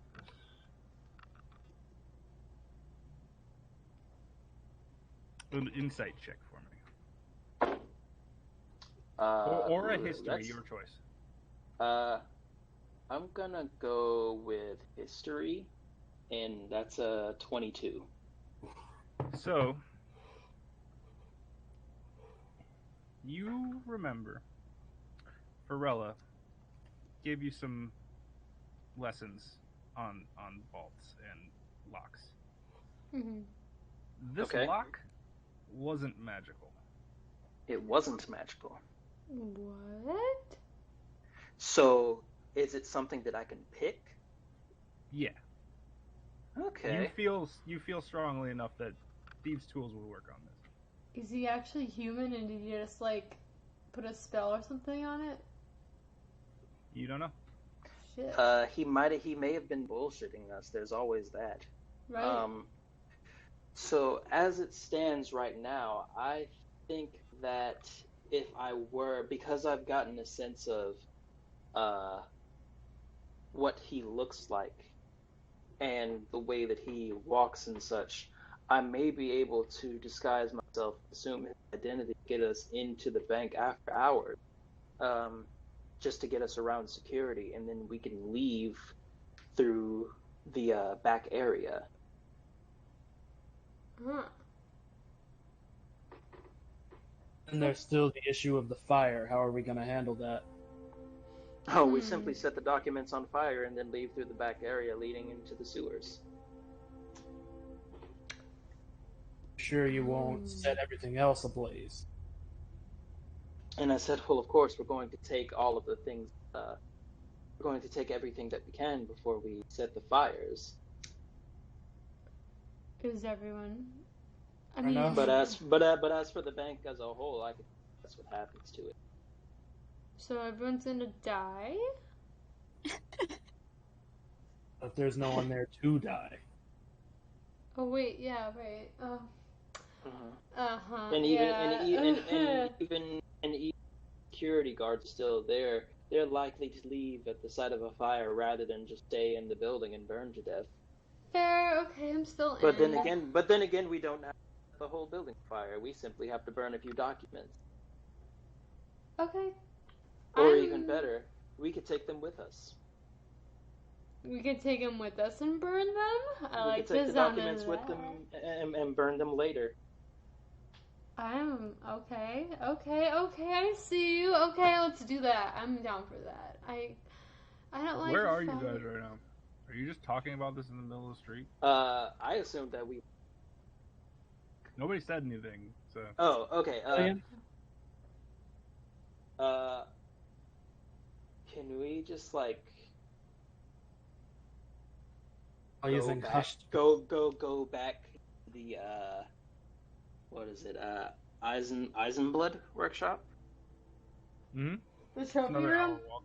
Can we just go back there and then discuss this while we're there, and just like put what's his name, and just put get Sid in on the conversation as well, just so he knows where we're at. Except I don't want to say that I'm going to take the documents in front of him. Well, I'm gonna treat everything you guys just talked about as things you walked and talked. Okay. Oh, wait, well, we walked and talked about that on the way there, but like making sure that nobody's like listening in on our Yeah. conversation because that would be Right. really shitty. Yeah, you gotta say that shit. Okay. Cool. It was like, because for a second I was just imagining you guys congregated in front of the door, being like, "Well, we could break in like this." Oh fuck no, that's really dumb. I'm not gonna do that. I thought about that for a second. I was like, oh shit. Oops, my Wii. Weed? No, my Wii. I knocked over my Wii. Oh shit, my weed. That's kind of what I thought too. So yeah, we're walking. We get back, and I want to head back to the Eyes and Blood workshop so that we can inform Sid of everything. Yeah. All right, you walk in, and Wolfric just gives you a nod, walks over, opens the door back up for you guys. Mm-hmm. You guys have the walk down. Cool. As you walk in, Sid perks up. Well then, how did it go? And I'm going to say, well, I'm now a proud owner of a bank account within this area of the city, so there's that. He Oh, gives no one very else is sarcastic clapping. claps. Cool. And from there, I'm going to say, well, we found the vault. We found the vault where they likely keep all of the documentation that you're interested in burning up. So, I did have the idea of disguising myself as manager of the bank and then bringing a lot of you in with me as special clients that have privilege of meeting with me in private after hours just to get around security. But that's simply my plan.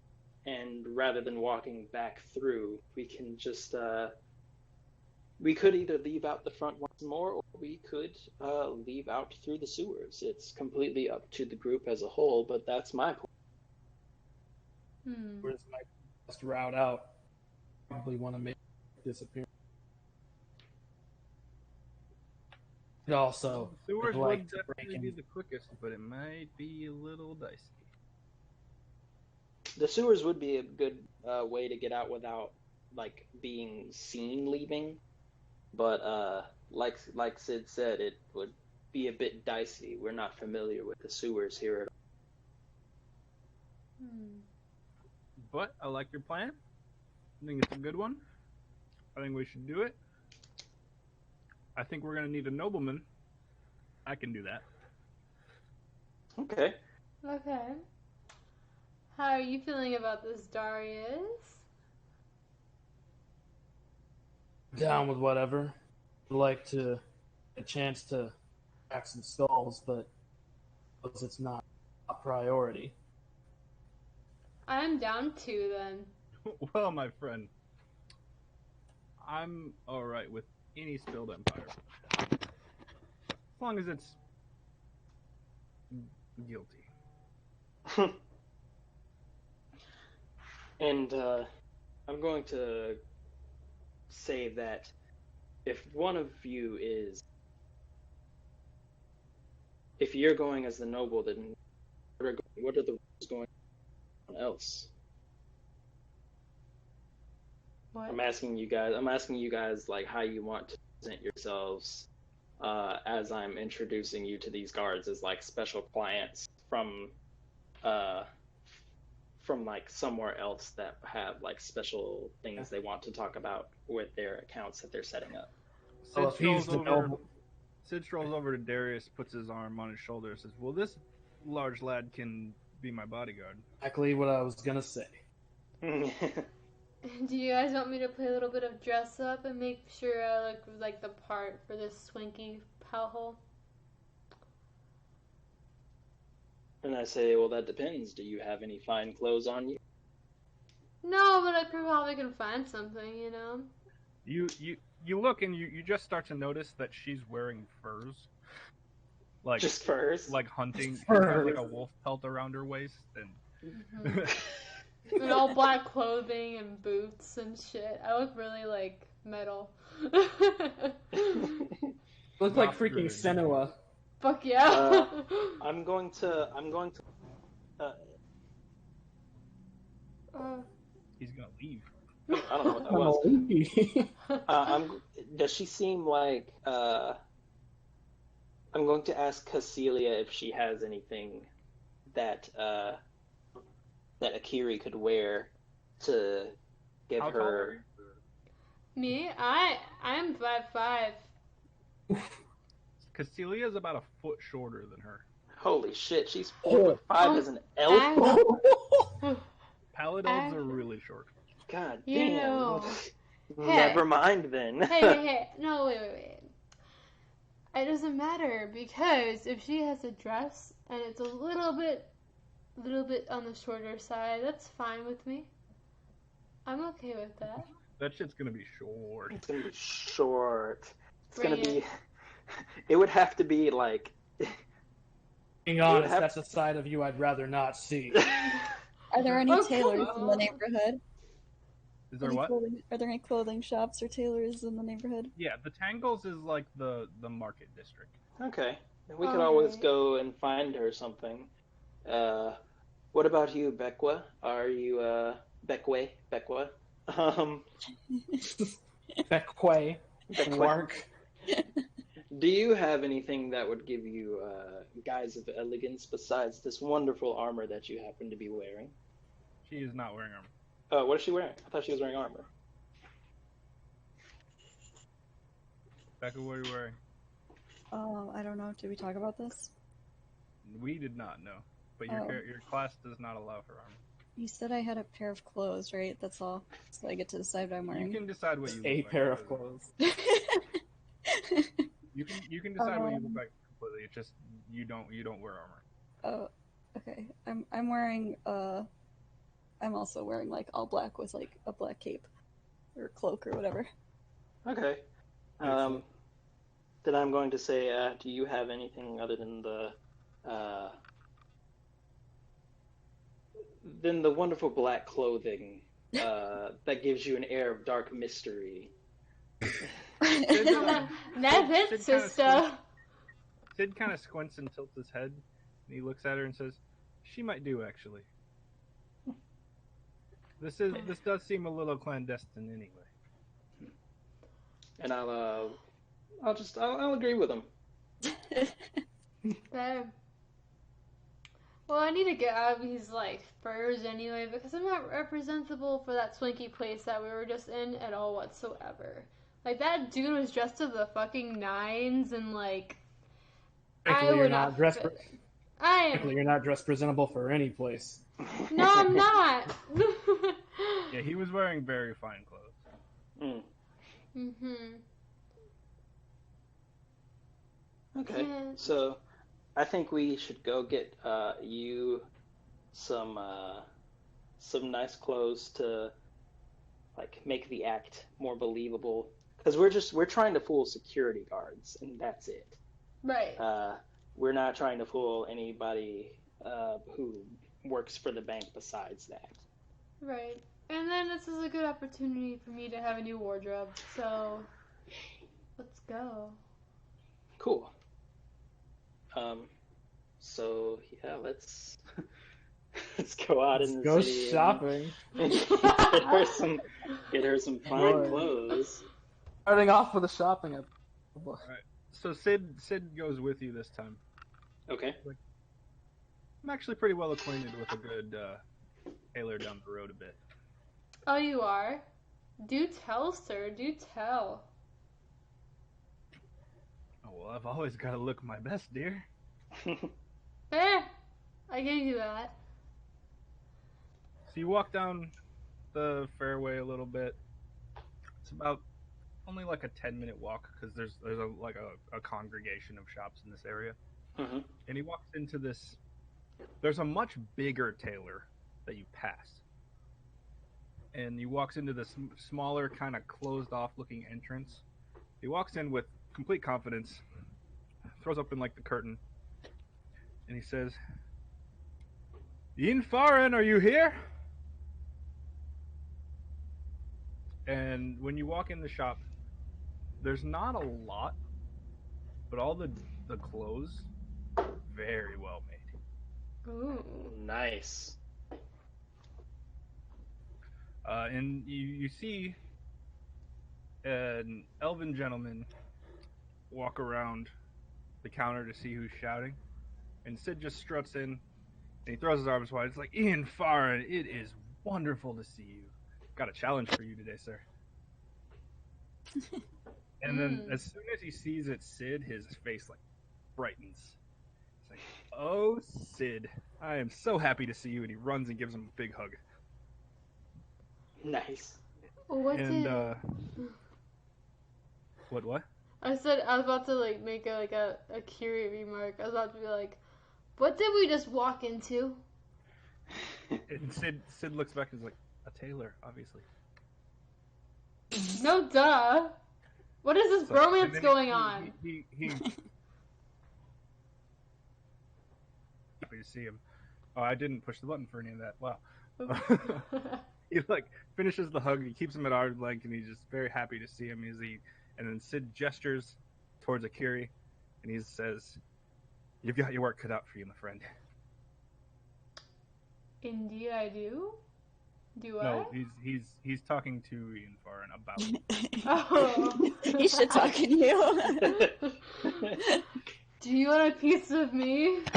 So the elven gentleman kind of gets serious, looks you over, kind of like walks around you a bit, and he's like, "Well, you've got that right, Sid.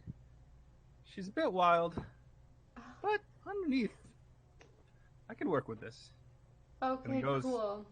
and he walks like towards one of the walls with dresses and starts moving them. What color is your hair? I'm gonna go with like a magenta looking auburn kind of hair, but like very more like on the magenta side. Okay, so he's putting dresses and looking back, kind of squinting. He's like, "And what is this for?" A speakeasy. Liquor is legal. Wait, what? Wait, say that again. Exandria has not had a prohibition. Oh. And I'm going to step in and say, well, what she means is it's a speakeasy themed party that we are attending.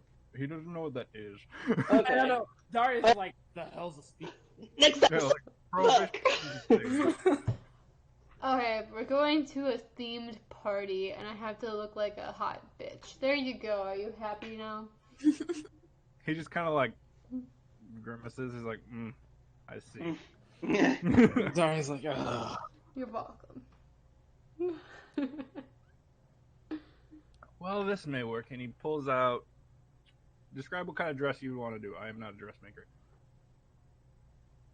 I don't know. I'm really partial to black clothing, so maybe something black that has a bit of pop in it.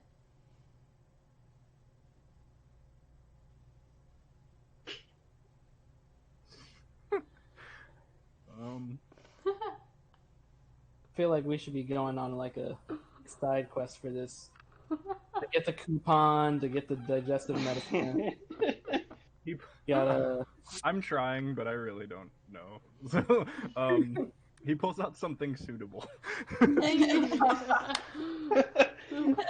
you gotta say it. You want something. You want something that feels silk, shimmers. Yeah, we really are doing wall market right now, aren't we? Just give me something that pops. I don't really wear dresses, so like He I don't actually care. gives you something with color, but it accents your hair very well and has black accents running through it. Oh shit, I look hot. Okay. Call me Esmeralda. I just don't know color theory enough to know what color that is. It Yeah, looks pretty. I'm struggling myself trying to imagine it because it's supposed to be like auburn with a magenta hue to it. It's just like, huh? She has wild hair, okay? Fedora Tonks. Okay, so he pulls out this dress and holds it up. Will this do? Yeah. I'm I'll cool just- with this. I'll just say I think it's rather suitable. Thank you. So Sid says that is perfect. As always, Jan Farin, you never fail. Can And he I do walks some over. kind of like, I don't know, like check to see like what their deal is, like intuition check or something? I want to know about this bromance. Yeah, do an insight check. What am I doing? Roll a d20 and add. I have to switch to your character sheet. 3. Damn. Ooh, that's 7. good. What is it? Oh, I rolled a 5 plus 3, so 7 or 8. 8. They seem really close. Of course they are. Like, they have a whole bromance thing going on. Do tell.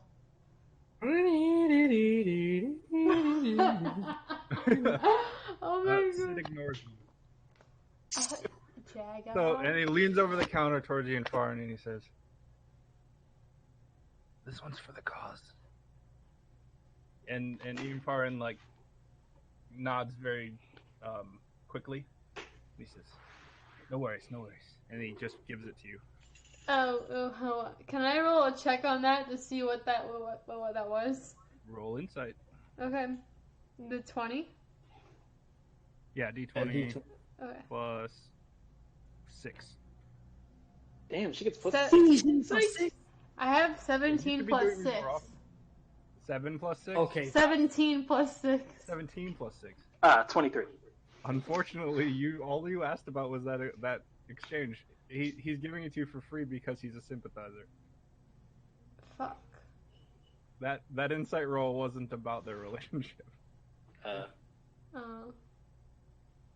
Damn Okay. She's like, I don't care about that. it. And I'm going to say that since it seems like we have everything we need to get this performance going. Can anyone else think of anything that might be necessary beforehand?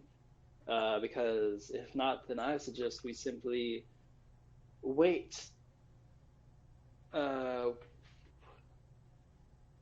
We wait for the manager to leave the bank, and then shortly after he leaves, then I'll take on my disguise, and then introduce you all to the guards, and then As you go to leave this shop, Beckwith, make a perception check. So d20 plus 1.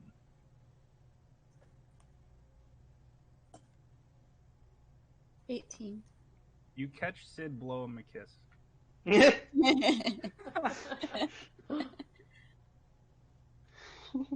Alright, so you guys make your way back to Eisenblood? uh, I thought you said Isengard. that's what I'm wanting to do. If anyone else wants, Yeah, has any let's- other... Is there do it. any other preparations you guys want to do before you go to this? Not that I think of. I definitely beforehand want to change into my fine clothes. You'll have time. Yeah. Oh, good. Am I wearing the dress still or no? You just bought it. You have to change at the Eisenblood place. Okay. I mean, I am game. I think I look good. Does anyone So- else need anything? I don't think so. I think Alright. I'm ready to go. So- I will give my rapier to the paladin so that I don't walk into this place with a weapon if he's willing to hold it, just so I can, because I don't know. Like, was the manager like wearing a weapon at all? You didn't see based on your rolls. Okay, then I'll just hand my weapon over to Darius I for believe now. though with disguise self you can, Hide the weapon. because you're Okay. kind of you're putting forth an illusory like Okay. visit. All right. Well, if that's the case, then I'm going to just keep my rapier on me and just That's change how I into my always fine do clothes. disguise self when I do it, so that's how I'm gonna treat it. Okay. Cool. Cool. Unless you're only disguising your face since you're changing clothes.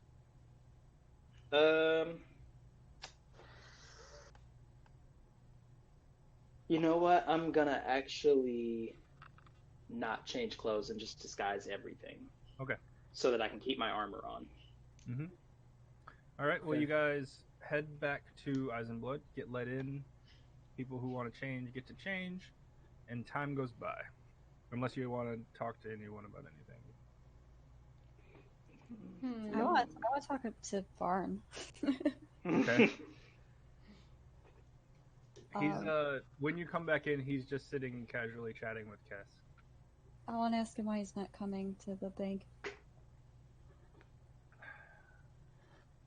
Well, I tried, but Sid said he wanted personal on this one, and 5's enough. Why is he gonna trust strangers as opposed to someone he knows? In the cards. Cass has never let us down with these readings before. Why is robbing a bank so important for these readings? Well, we always do readings based on what our next mission is. And this is the reading she's gotten every single time. Akiri butts in. Why do you guys trust a bunch of cards anyway? Cass pipes up, she's like, magic. Okay, fair. Okay. I see. Then Akiri just slumps down to a chair and puts her feet back up onto a table. Sid walks in behind you all and he's like, well, if you have any preparations to do, now's the time. We're going to leave about, what do you guys think, 10? 11? Midnight? Midnight is when my soul bursts, so how about that? I mean, we should leave at 11 so we can get there at midnight. Okay, good. fair. And as promised, and he sits down a vial in front of each of you, presents. And it's what you see before you is a potion of healing. Ooh. Fancy. Each of you get one. Alright, Darius will pick it up and he'll just be like, read my mind. I missed what it is. So we just took a long rest, right? Hold on. What were you asking, Becca? What did he give us? A potion of healing. Of healing? Mm-hmm. Yeah. Okay. The health potion. Just a bonus action? Yo, let's go. Yeah. You did not get a long rest yet. What? You're going the same night that you did this other thing. Okay. Cool. But the only one that did anything resource-wise was Natasha's character. I mean, me too. I used distort value. Oh, right. How the spell was that?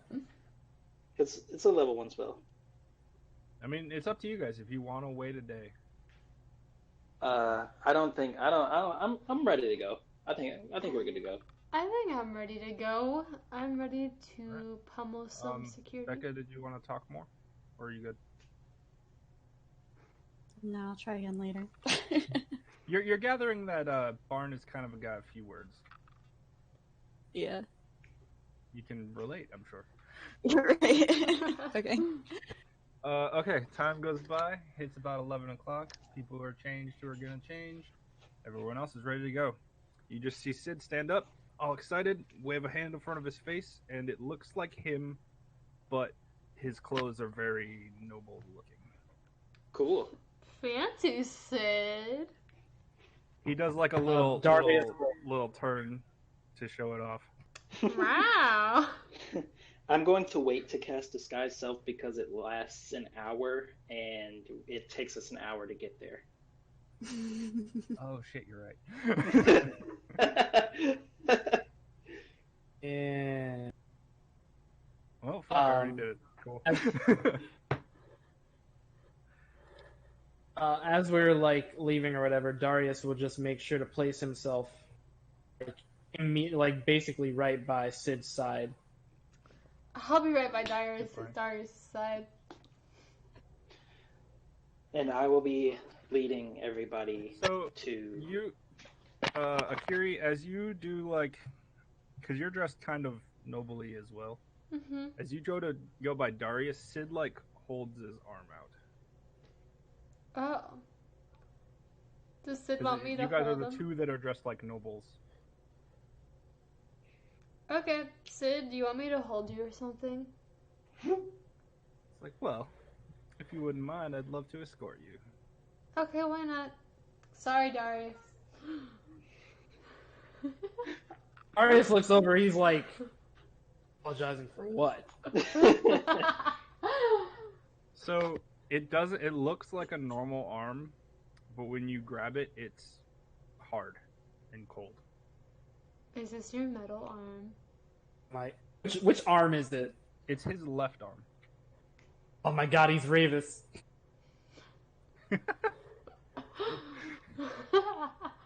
This guy's supposed to be Barrett, isn't he? He is Barrett-esque. He didn't say it was a gun. He didn't say it was a gun. He said it was an arm. So It's a warforged arm. It's just the arm of a warforged. Okay, Hmm. cool. So yeah, when we get about 10 minutes from there, that's when I want to cast Disguise Self. Yeah, that's a good plan. Yeah. When you get there again, he's gonna cast it again. Cool. It looks like Ronaldo's actually walking the whole way, so it works out. Alright. Alright, so at After midnight you, we approach the bank, right? yeah, you're in the lead. Okay. Are there guards outside the bank? There are Or- two outside. I want to approach them as the manager, and I want to say, good evening, lads. I know that it's late, but I have some special clients that I need to conduct business with immediately. This is quite an urgent matter, so if you would just let us in, that would be wonderful. One of the guards is surprised to see you, and then he looks. He's like, "You don't have your keys, sir." And I said, no, I left them. I left the keys to the bank in my vault at home. And these people I met at an engagement that I had this evening, and they insisted on conducting business immediately, and I did not have time to go home and retrieve my my keys to the bank.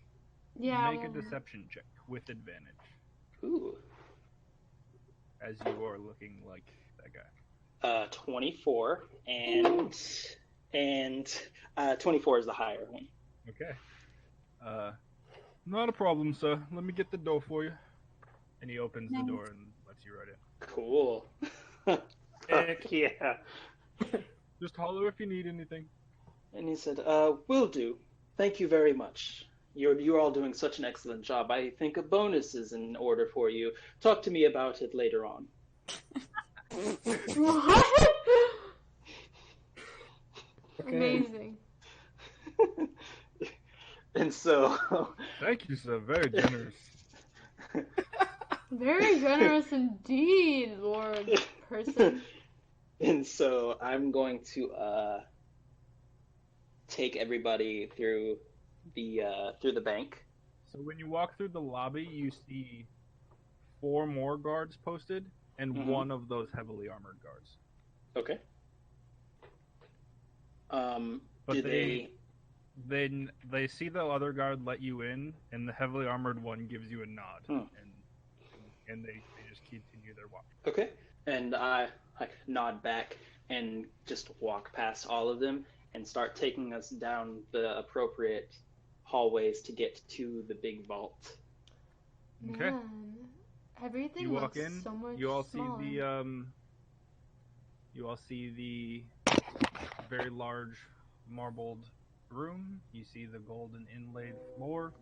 On the far side, you see there are actually 3 vaults. The one that you entered on your first time is the center one. Okay. I'm gonna want to go in there anyway so that I can retrieve my arrow.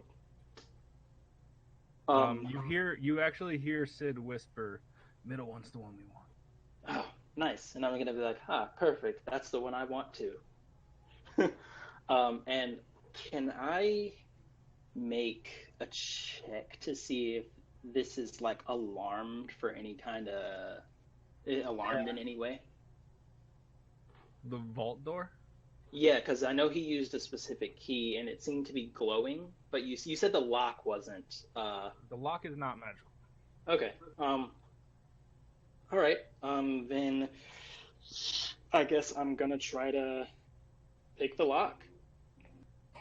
See what happens. Okay. Could I be a small lizard and go through the lock somehow? I'll see. There's not any entrances that small or that large because lizards aren't like crack thin. Yeah. Fair. So you begin to pick the lock. Mm-hmm. Okay. What do the rest of you want to be doing, or are you just watching him pick the lock? Darius is keeping watch, just looking around because he's not entirely sure all those guards bought it. He's just being cautious. I'm going to have them all stand like 15 feet away from me, just like the other guy did before I start to pick the lock, just in case anyone sees us, so that it'd be like a normal thing. Okay. Make a dexterity check plus your proficiency modifier. I believe that's thieves' tool. Okay. Dex plus proficiency is thieves' tool. Plus proficiency is 2, so plus 5. 24. That door pops right open. All right. So Sid notices the door's open and gets real excited. Mm-hmm. He's like, "Are we in?" And I said, well, it certainly looks like it. But I think I want to check for traps before we actually walk in after we open the door. Okay. That is investigation. 14. What kind of traps are you looking for? Any type of trap that would set off an alarm or anything like that. And Like specific. My question is like you're looking for like tripwires and stuff. Yeah, like that kind of thing. Okay, you do not see any of those. Okay, so I guess based on I'm that ready. roll, you definitely don't. Yeah, like I'm ready to walk in when everyone else is, but I don't want to be the first one to walk in. And Can I Akiri do, couldn't care less. What is it, like insight? I want to know, like, why Sid was so excited. Or can we, like, make Sid go first? He's waiting for an excuse to run in. He's He's waiting for the go ahead. All right, and I checked for traps and I didn't see anything. Right. So I'm not gonna go in until Sid goes in. I'm gonna tell Sid like I think he's good to go. Okay. Darius, make a perception check for me. Oh boy, -1.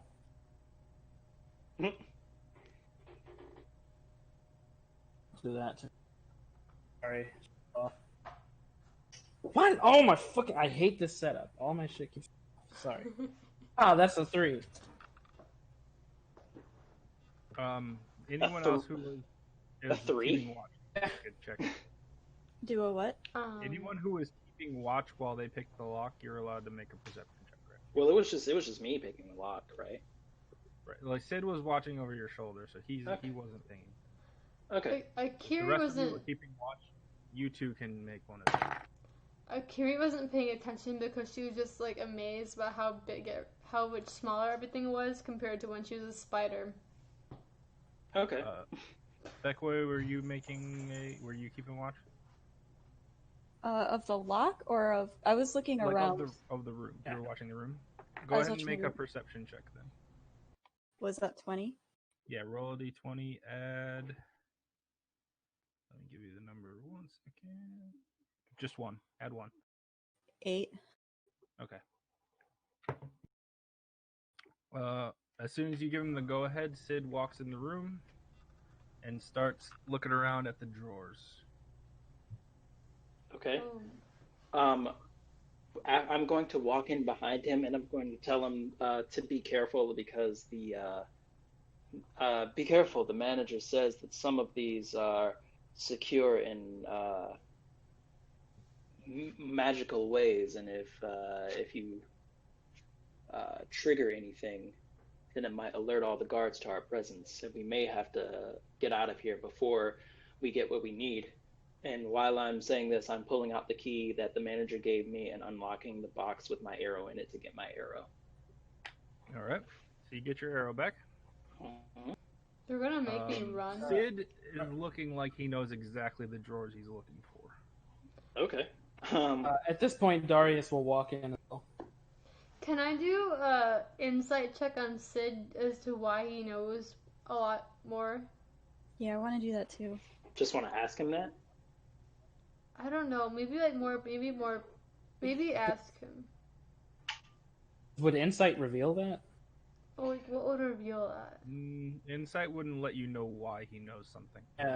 Insight would basically be like if you ask him something, you can tell whether he's lying or not. Yeah, it's basically you're Essentially, trying. like, Insight is check basically. feelings.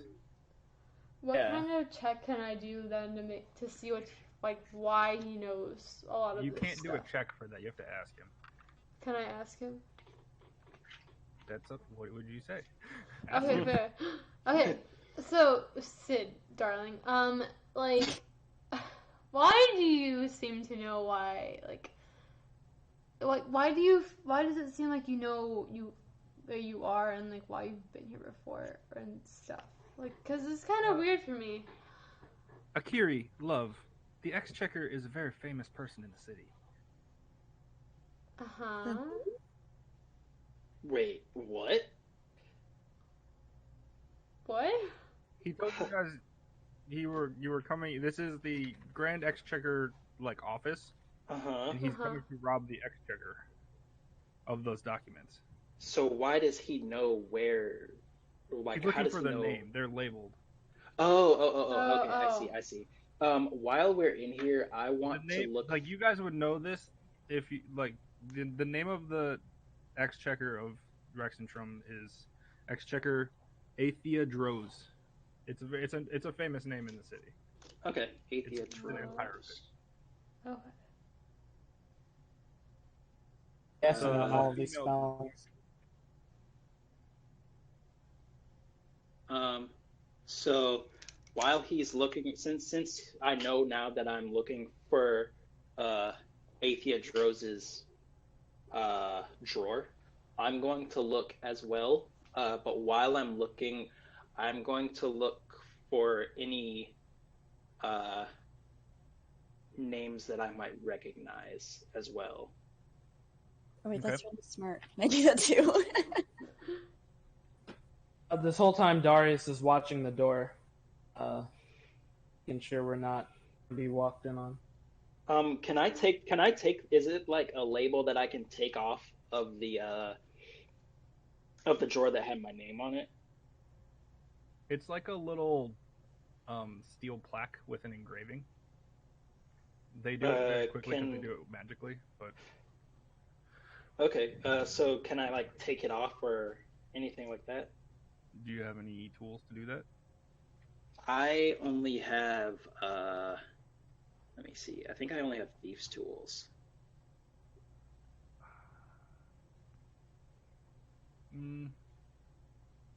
Yeah, I'd say thieves' tools would have something to pry off that. But go Okay, ahead and I make want a to. thieves' tools check. All right. It's +5.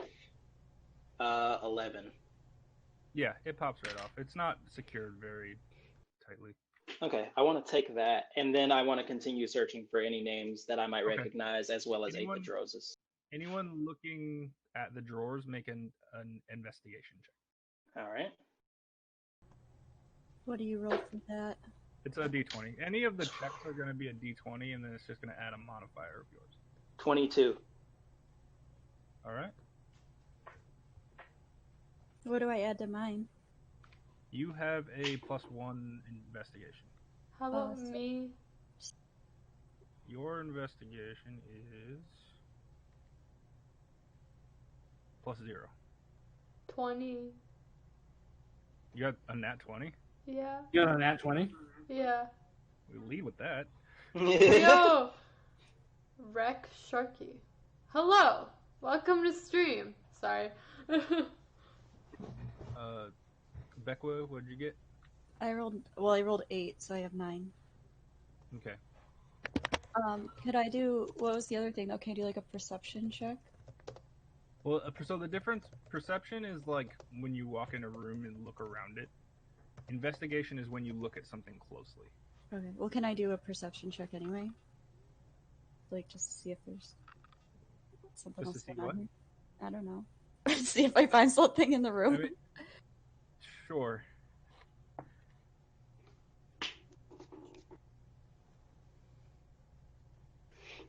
I rolled a 20.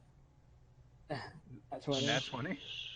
Shit. All right. Shit. Okay. So Jeez. none of the drawers catch your attention, Becwa.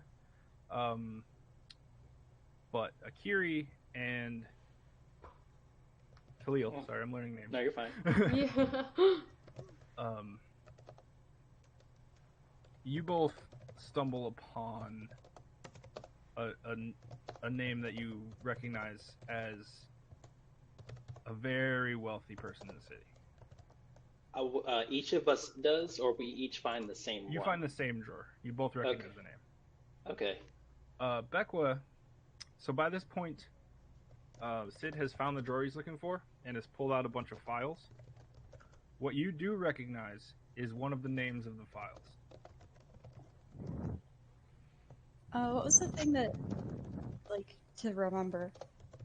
If I want to, like, remember the details of something. Like a... You can do a history check. okay. I guess I'll do that.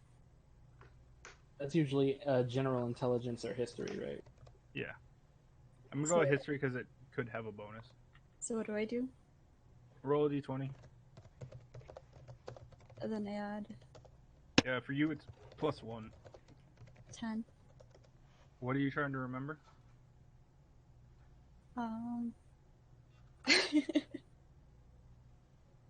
If the name is related to the Empire? Oh, I was about to tell you. Okay. So you recognize this name in this stack. It's Genbolar. What you recognize is it's an assistant of Trent's. Okay, can I take the file? Yeah. Sid's not after that one. I'm gonna take the file. Is that a first and a surname, Gen Bolar? It's a first name. Or actually it's First name. just the last name, I'm sorry. They were just the keeping last the last name basically. I want to roll to see if I'm capable of picking this lock on this wealthy person's safety deposit box. Go for it. Like, just to like investigate it. Yeah. Do you want to investigate it or do you want to pick it?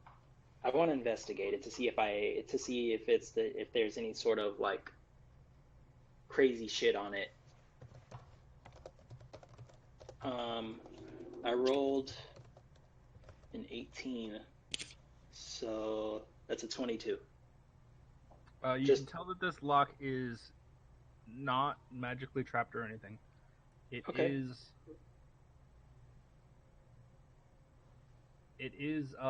It's got a physical trap on it, Uh-huh. and it is a well-made lock. Okay, I want to try and disarm the trap. Go ahead and roll Thieves' Tools again. Okay. 19. You successfully disarm the trap. So what happened was that if somebody didn't have the right key or know about the trap, as soon as they would grab the handle to pull the drawer open, it would have injected you with poison. Oh shit. Okay. So Disarm cool. that, so that doesn't happen. Cool. But the drawer is still locked. Okay, now I want to pick the lock. Go for that. All right. +5, while- right? Mhm. Okay. While he's doing that, so the drawers they're opening have documents in. Yes. It's like, is there anything? We're not in a vault currently. It's personal It's like vault. it's Is there? like a room with a bunch of safety deposit box in it. But there is a vault door Okay. on the room. Is there any? Oh my God. So Sid gathers a bunch of the other files, and he looks at the rest of you. He's like, "Are we about ready to go?" I rolled an 18 total to unlock that. Drawer pops Sure. open. Okay, and I want to take what's inside. I want to see what's inside. So, oddly enough, you open it, and all you can really see is what looks like a cloth bag. I'm gonna just take the bag. All right. Are we not gonna check what's in the bag? I'm not gonna check what's in the bag. I'm just taking it. Okay. Can I, It is there doesn't anything feel around like that? There's anything in it, but What? I said it doesn't feel like there's anything in it Okay. when you lift it up. Okay, I'm gonna take it anyway. I'm assuming there's nothing that's like just. It looks like you could easily pick it up and take it. I mean, obviously everything in here would be locked, right? Right. All of the drawers are locked. Sid is asking if you guys are ready to go. I've gotten something from one of the wealthiest people in the city, so I'm good to go. I'm good to go. Yeah, Darius is like, if we're ready to go, then let's do it. I'm ready to go if Darius is ready to go. Again, Darius looks like. Oh, come on, Darius. Come on. All right. If we're ready to go, I'm doing this, and then he lights the files. Oh shit! He just lights them up, huh? Fuck. Okay. That was so fast. I can't believe he's done this. I can't believe you've done this. All right. So, as you guys go to leave, as you're all walking out of the vault. Yeah. Yeah. So as you go to leave, you start to feel a rumbling in the floor. Oh no. Oh no, please don't tell me there's a giant snake underneath the floor. So that golden sigil in the middle Uh-huh. starts to. There's a seam opens up in the middle, and it starts to open up. Oh no, is it an I'm earthquake? getting the hell off of that. Is this an earthquake? There's a very no. This thing is moving. It's opening. Fuck. There is a large hole in the middle of the floor, and what you see come up is a giant scorpion Hey, friend. with and there's a man riding on the back of it. A With man? a man? Oh man, what? This took a turn I was not expecting. Is it the human guy? No, you don't recognize this person. Okay, are they like armored or anything? Lightly. The man is lightly armored. Okay. And he mean- comes up and he sees you guys. And then once the scorpion comes up into the room, the floor closes back out. I need you all to roll initiative. Oh Okay. boy. Oh What do I shit. roll for that? A Price 20? is like. So for Yeah, you, D20. that would be a D20 plus 2. 19. Hello. I rolled a 13, but I want to say that I am still disguised as the manager because I have not undone my disguise self spell. Alright. I rolled a 7. What do I roll? D20. Okay. Plus what? Your initiative modifier, or whatever that would be. Nate's still in here? Yeah. Yeah. For Akiri, it's 2, and for Beckway, it's 2. So 16 for me. Sorry, give me 1 second. Yeah, no worries. All right. Just fight, guys. Fight! I'm ready. Bring it on. I can be a giant bug too. I was gonna ask, can you talk to it? Can you talk to the scorpion? Oh, I could talk to the scorpion. You could, if it is a real non-magical, like, or conjured or something scorpion. It's like a real straight up scorpion. Yeah, you can talk to it. Can you? Like, That's gonna be nice. I think Sorry, I can have you to everybody touch give me it. their initiatives again? 16. I rolled a 13 total. A 7 for Darius. 19. Good. Yeah. All right, we need to jump over to roll 20. Roll now. 20. Cool. I'm already on it.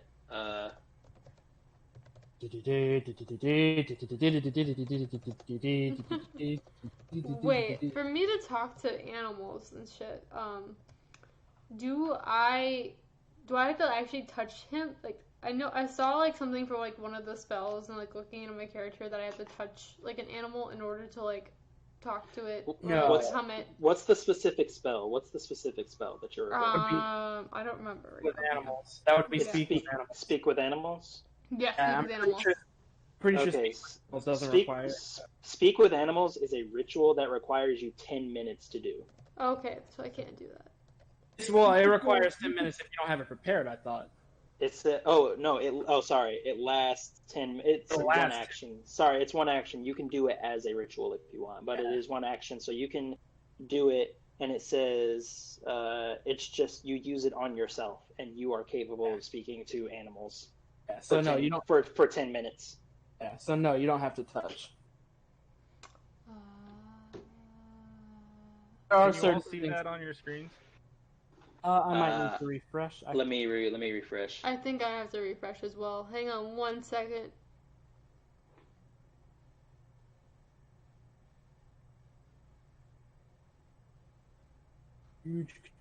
Oh, now I can see it.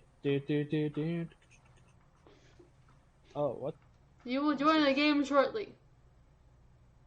Oh, man, what is happening? Okay, no, never mind. That is not what I thought it was. It did a whole loading thing, but now it's still blank. Yeah, it's still blank. Yeah, it's still blank. That was bad. I know anticlimactic. Oh, wait, whoa! something's happening. Whoa, Oh my that's gosh. cool. Yeah, I had you guys on a blank page. Oh, nice, nice. This is I so am cool. coming up black. The problem with me. Did you zoom out? Wait, is there even a? There's even a man on it. That's so funny. That's Yeah. awesome. But he's like a thunder guy. Oh, what the hell? How the fuck do I get Okay, rid of the? Okay, I see. Oh God, why are you so? I'm sorry. Okay, it's working. My thing is just I'm trying to the proper zooming and stuff. It's working. I don't have actual like little guys for you guys though, so I have different colored squares for you all. That's Okay, that's fine. Everybody tell me where they would like to be. Okay. Khalil, you are red. Okay. Akiri, you are green. Okay. Darius, you are blue. Beckway, you are Okay. purple, and Sid is yellow. I see Oh. those.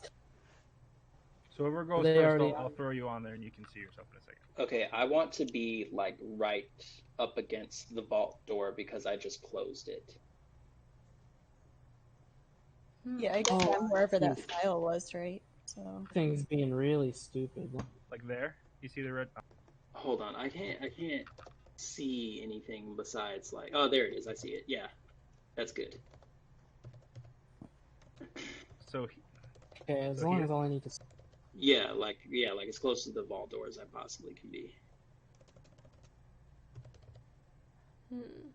Oh shit! The whole screen just went black for some reason. For me. Yeah, same for me. Yeah, hold on. I'm messing with something. Okay. Okay.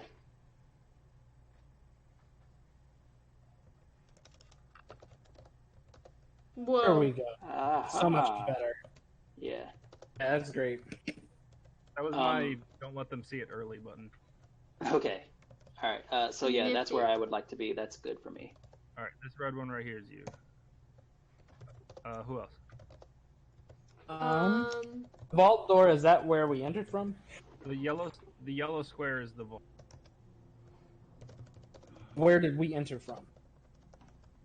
At first, Yes. when you came in, that's the stairs over here, and the vault is up top. Okay. Having Darius my button is be down is really fucking with me right now. Darius is closest to the door. That's just where he was. And not the vault door, but entrance where the stairs were.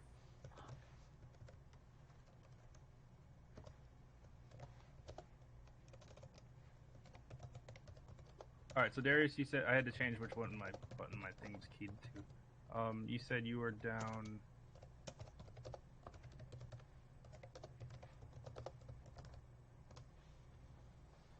Not letting me grab you. I'm gonna have to make another.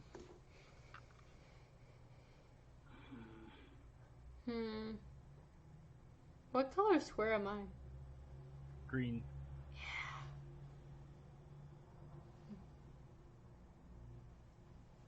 One second.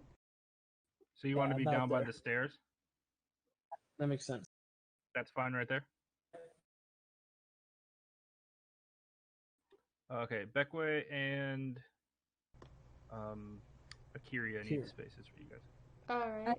Well, I don't know where the document was, so wherever. I guess I'm wherever Where that this was. yellow square is the vault you guys were in. I want to. So we all left the vault and then. Yeah, we all just left the vault. Okay. I'll be to the left of the scorpion. Okay. Kind of there. Yeah, that's fine. Okay, so that's the hole in the floor. I kind of want to be to the right of the scorpion. To be close to it, so I can interact with it. Kind of there. A little bit more down, like bottom right close. You guys didn't get too far out. Like that's about the farthest I would say. Oh really? Okay, that's fine. It just came out like a little bit ago. Okay, that works for me. Wait, who's the blue again? The blue Darius. is Darius. Okay, so he's far out because he didn't go into the vault. Yeah, he didn't go to the vault. Yeah. Checks out. Cool. All right. Is that everybody? Are we good? With that? Yeah, I'm fine with it. That works for me. Yeah. Alright, let's do it. Let's go!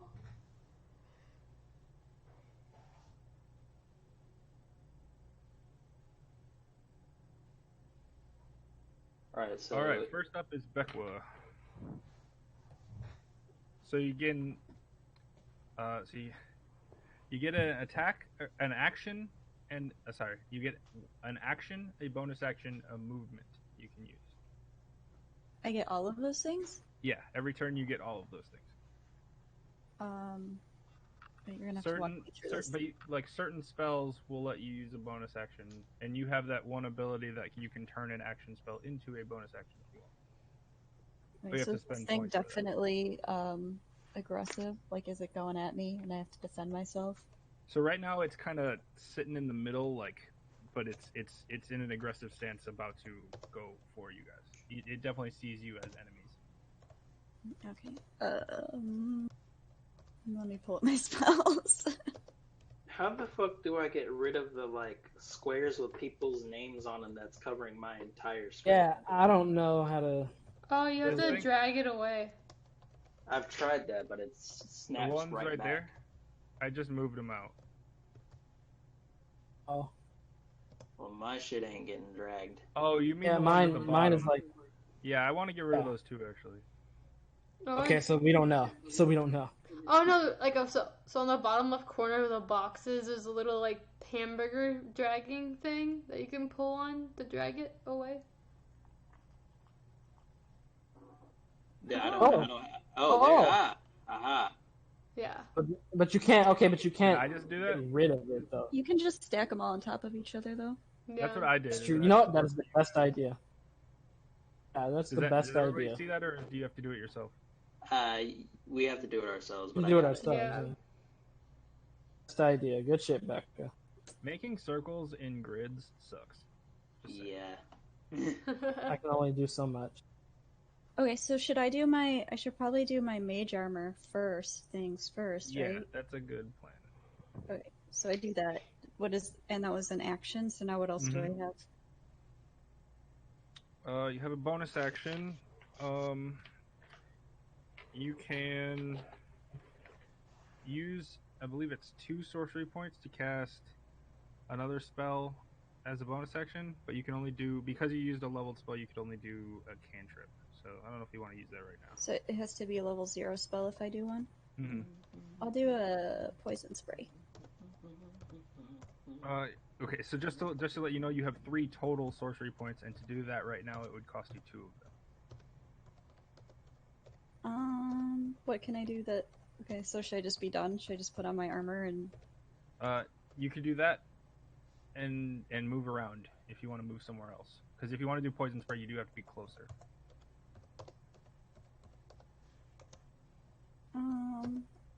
I'll just... So if I don't use that action point now, will it come back next turn? And then I'll have another extra action point next turn?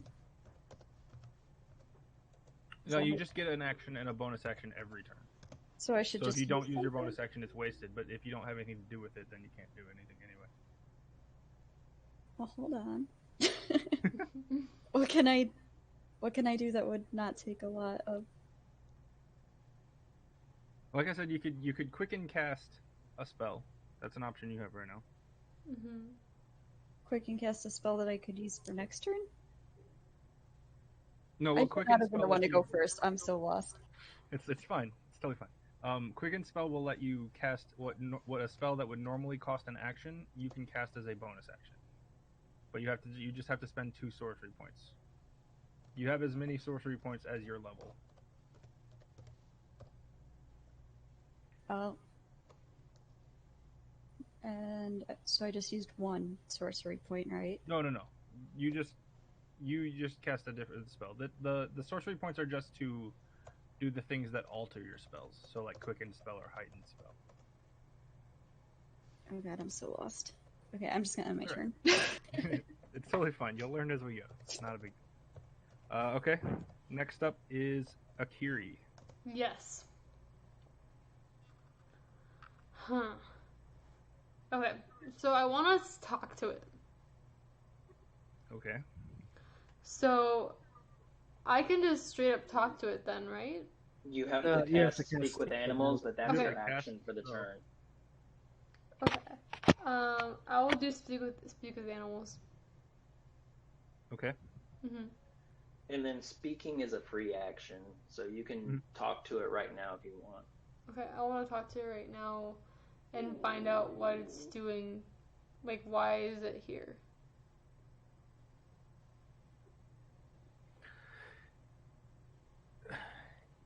It like clicks its pincers, surprised to hear someone talk to it that it recognizes, and it doesn't really talk, but like what you understand is,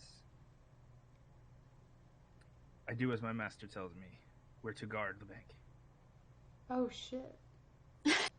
So this is like top-notch security, like damn. Okay, that helps me actually, but yeah, okay. I guess it's my You turn. still have your bonus action, and as a moon druid, you can wild shape as a bonus action. Wild what? Wild shape. Wild shape. Wild shape. Wait, what is that? You can Transform Turn into into an animal. Oh wait, yeah, duh. Like, okay, so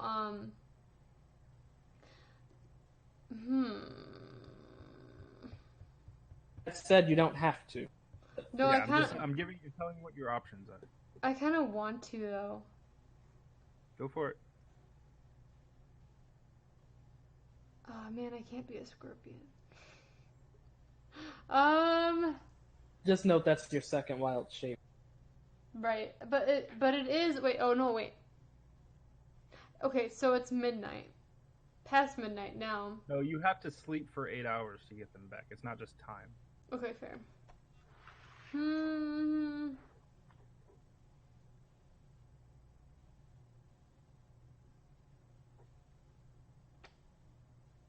I will just. I'll be a giant wolf spider. A giant wolf spider? Mm-hmm. Okay. Yeah. Because it's poisonous. I don't know what the hell I just...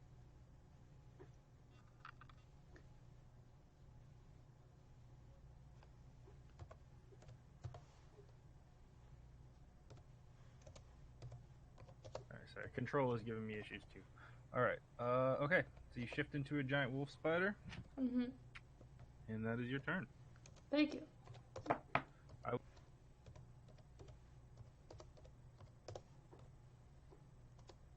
Giant wolf spider stats. So who's next? You are. I am? Oh shit. I'm going before the guy. I'm going to not even miss a beat, and I'm going to open up, I'm gonna hold my coat to the side and just go so Right. that I can aim my arrow at the guy who's riding the scorpion. Yeah, hunter's mark. Go ahead and make an attack roll. Alright. 18. Yes. That hits. Roll damage. Alright. That is 11 total damage. Oof. You got him it through and through his shoulder, and he's visibly very upset. Nice. And from there, I'm going to. So you guys see him whistle, and then this extremely fast, glinting metal object just shoot through the guy's shoulder. Oh shit. And then I'm going to whistle again, and then put it back in its holster and close my coat back up. Put my coat back over it, not close my coat. But yeah, I'm just gonna and bring it back. Gotcha. And that'll I am going to end my turn. Not even moving. Oh, I probably Alright. should have moved. Sorry, what? I said I probably should have moved on my turn. I forgot about that. Did you say you moved, Ensign? You just did. No, I do not. I do not want to move. I just want to do that and stay where I'm at. All right. Next up is the scorpion. Ooh. Oh. So he is gonna move over to the closest target, which is this giant spider. Oh boy. Ooh. This is great. Hooray. He's gonna make a claw attack on you. On me. That's a nat 1, so he misses. Yay. Oh, He's gonna make another claw attack. let's go. Oh boy. That's Alright. a 9, which I believe misses. Okay. It does. Well, what's Dumb the AC of scorpion. what's the AC of a giant wolf spider?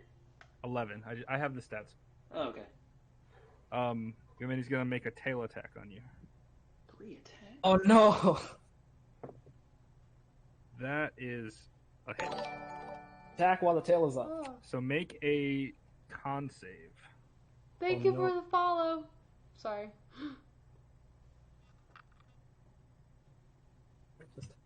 Make a con save. A con save? Yeah, so roll a d20. A roll a d20, sorry. I got distracted by stream. Okay, roll a Well, stop. d20. I have a 12. Ooh, just what you needed. Yeah! Um, Winning! Is that, All right. is that with her plus, or it doesn't matter? Oh no, her plus put her over. So you get hit by the stinger, and you take 5 points of piercing damage from that, Oish. and then you take 11 points of poison damage. Ooh. Ew. That's with the succeed, and you are no longer a spider. No. Jesus. Damn. A But spider. you can still talk to the scorpion though, because speak with animals lasts 10 minutes. Scorpion, You why? also, Ask him why he's so 5 points. mean. 5 points of that. 5 points of that went to you. So the 11 points from the poison took you down from the spider, and 5 points of that went to your character. Okay. Got it. Can I still talk? Can I talk to a scorpion right now or no? It's not your turn right now. Okay, that's fine. Next up is Sid. He's gonna see this giant spider and say shit, and he's gonna he drops his noble look and he's back to his normal look, and he kind of just like points his arm at the spider, and on either side of his arm they fold open, and it looks like his arm is a bow. Oh shit! Oh shit! Guts. And a piece like an arrow comes out of it, and he pulls a string back on it, and he's using it as a bow. And he's gonna shoot at the spider, or at the scorpion. He's gonna kill the spider. He's gonna shoot at the scorpion with the bow.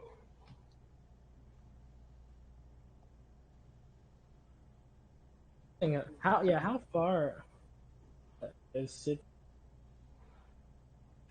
How far is Sid from the scorpion? Hold on, 35 feet. He's got some range. Well, I thought the green was Natasha. I'm in green. I was doing the scorpion. Oh, okay. Is Sid the yellow? Yes, Sid is the yellow. Okay. So he's shooting out the open door. Gotcha.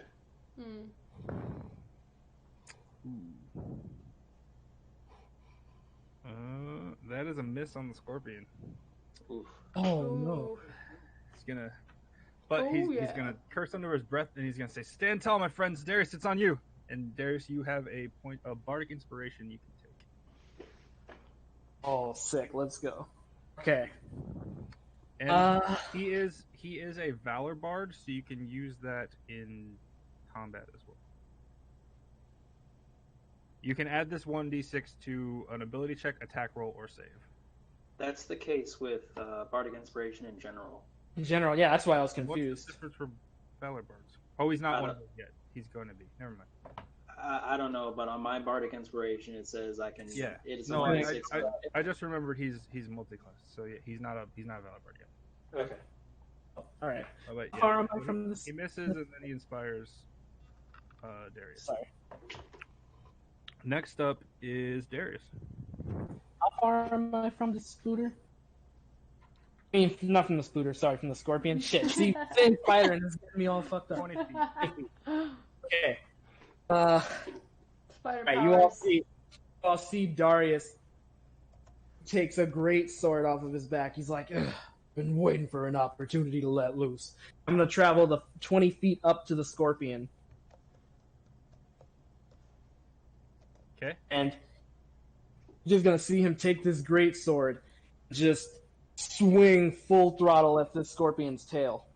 Shit. And then the hit. Get him, Darius.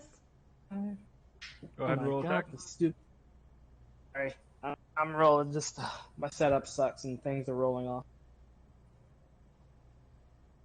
At 1. Ooh. Fuck. The scorpion's tail, he notices you, he whips it out of the way of the blade.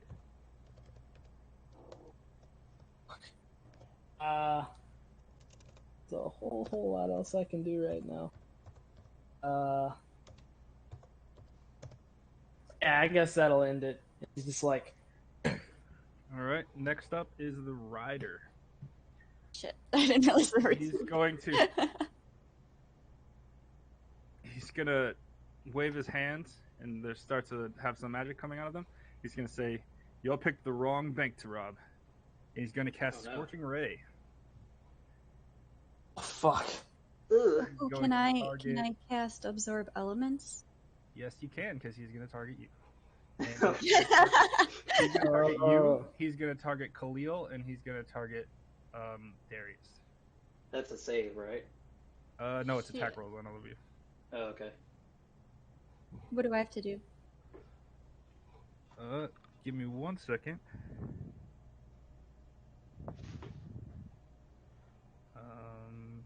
The one on Darius misses. The one on Khalil misses. Yes. And what's your AC is 15 now? And the one on you misses, but you can try to absorb. Well, no, it doesn't hit you, so you don't have to waste a spell. So all 3 attacks miss. Okay, get good. Roll. Get good, scrub. All right, Oh, top of the man. round, Beckwith. Okay. I probably should have been using that time to figure out what I wanted to do. That is the general idea. Oh, this is 60 feet. Can I do Cloud of Daggers? Ooh. You what? Cloud of Daggers? Cloud of Daggers, that will work. Where do you want to put it? On that guy riding the scorpion. So, if you center it in the right place, you can hit both of them. Oh, yeah, let's do that. All right. Or wait, I don't know. Do you think that, like, will the scorpion not attack us if we kill his the guy riding him? I'll just attack both of them. It's fine. Yeah, it's fine. I'm like, maybe we could befriend the scorpion. You know, it could. Maybe. I would be on our druid. Exactly. All right, Druid powers. this dark square is your Cloud of Daggers. It's in between. I looked up this spell because I wasn't sure how it worked when you picked it. It goes like in the intersection of 4 squares. So these 4 squares right here are all Cloud of Daggers. Okay, so it's not some big like 20-foot radius type thing. No. It's a 5-foot thing, but it hits 4 different squares. I'll just hit both of them. Yep. Let me look up the exact things on that spell to see how much damage it does.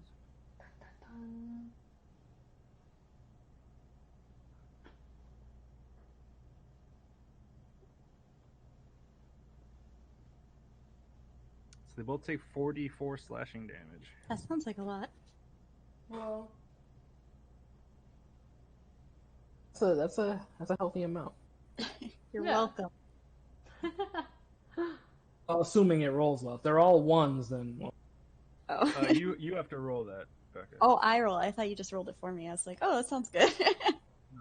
You roll because it's your spell, so you have to roll the damage on it. So what am I rolling? So roll the one that has a 4d4. 4 on it. Just hit it 4 times. As in a 4-sided die? Yes.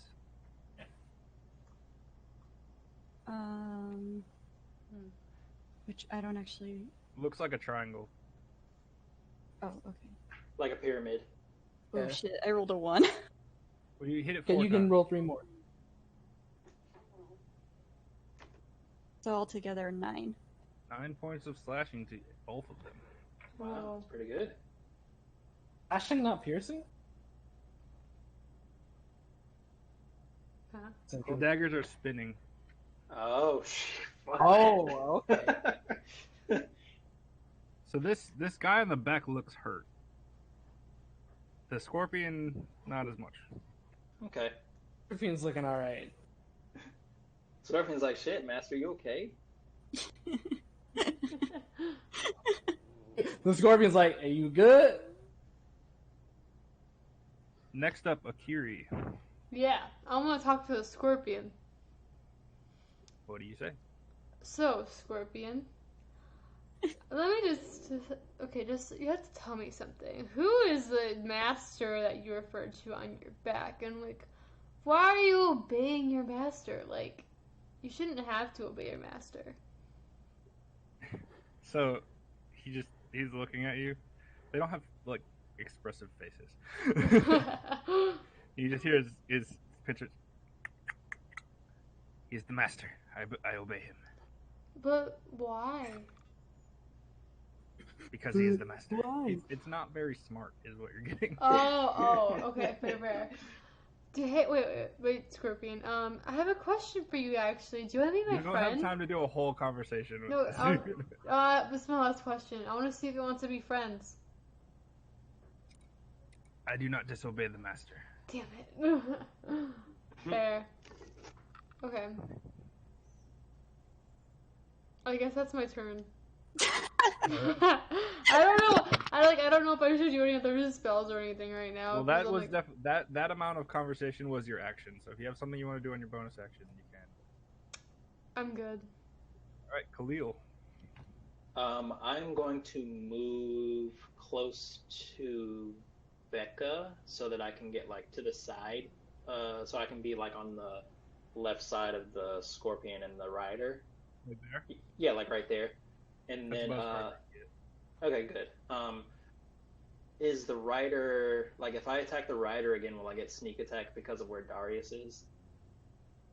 Since he's like adjacent, but he's adjacent to the Scorpion, but I don't know He's if the adjacent to the Scorpion. The rider is like 5 feet up, like further.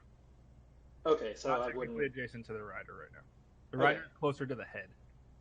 All right, I gotcha. So Natasha isn't that close either, even though she No, was 'cause attacked by the she's, Scorpion before. She is at like pincer length away. Okay, all right. You would get sneak attack on the Scorpion, but you won't get sneak attack on the. Right. on the- Okay. I'm still gonna try to attack the Rider. I'm gonna like open up my coat and again. Cool. Roll for attack. And rolling. That is a natural 1. So Mhm. that's a miss. You kind of like stumble in your whistle. It's like, and it like just flies low and goes back around. Okay, and from there, I'm going to, because I missed, I'm going to use my bonus action to give a bardic inspiration to Darius, and I'm just going to say, kill that rider, so we don't have to do an all-nighter. I love And, it. like, I that's- can stack those. I can stack those bardic inspirations. I believe so because it's from 2 different sources. Yeah. Okay. I'm gonna rule it that Okay, way. Yeah, I'll take so it. that's going to be my turn then. All right. Next up is the Scorpion. So he is going to swing his claw again at Akiri. Shit. That one's gonna hit. It's a 15 plus 4. Yeah. So you're going to take 4 points of piercing damage, and you are grappled. Oh crap. So Yikes. you're being it puts its pincer out at you real fast, and it catches you in it, and you're caught in its pincer right now. No. I have your health up on my phone, so we'll do that real fast. And then it's going to turn around and try and do the same thing to Darius. Go down. Oh no. What's your AC, Darius? 16 with chainmail. All right, it misses that. So it tries to get you, and your armor like kind of bounces it off, and it doesn't work as well that time. But it is going to make a tail attack at you. Oh boy. You said 16? Yes. You said your AC is 16, yes? Yes, 16. Okay, that the tail attack misses. So as he tries to like bounce off, and he tries to get the tail attack on you, right as you like get out of its claw, and you're too quick and you dodge out of the way, but neither of the attacks get My 0 dex, I'm too quick. you. Next up is Sid. Go Sid. All right, he is going to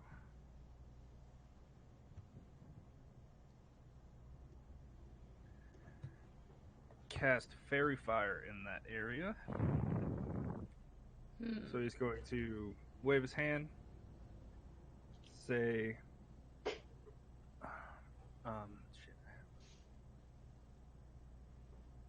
he's going to say, guide my bow Vex, and then he is casting Fairy Fire, so both of those have to make saves, I believe. Okay.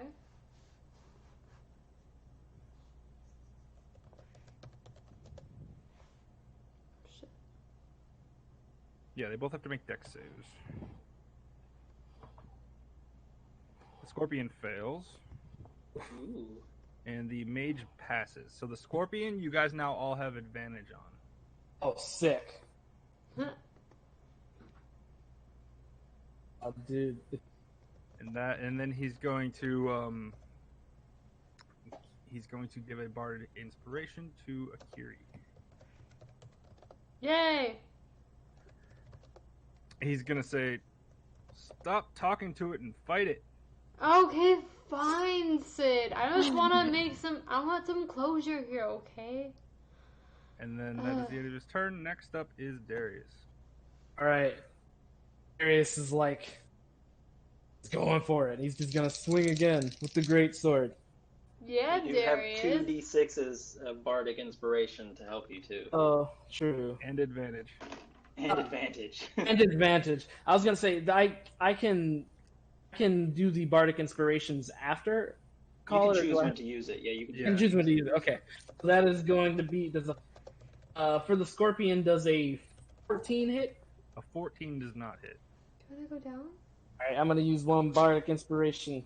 Did you Sick. attack I it with believe- advantage? So I'm gonna let this happen right now, but Attack I it with believe you have to choose to use bardic inspiration after you roll, but before you know if it hits or not. Okay. So for the future, Okay. The future, that's how we'll do it. Sure. Oh, that's a max. +6. cool. That is a hit. Go for it. Awesome.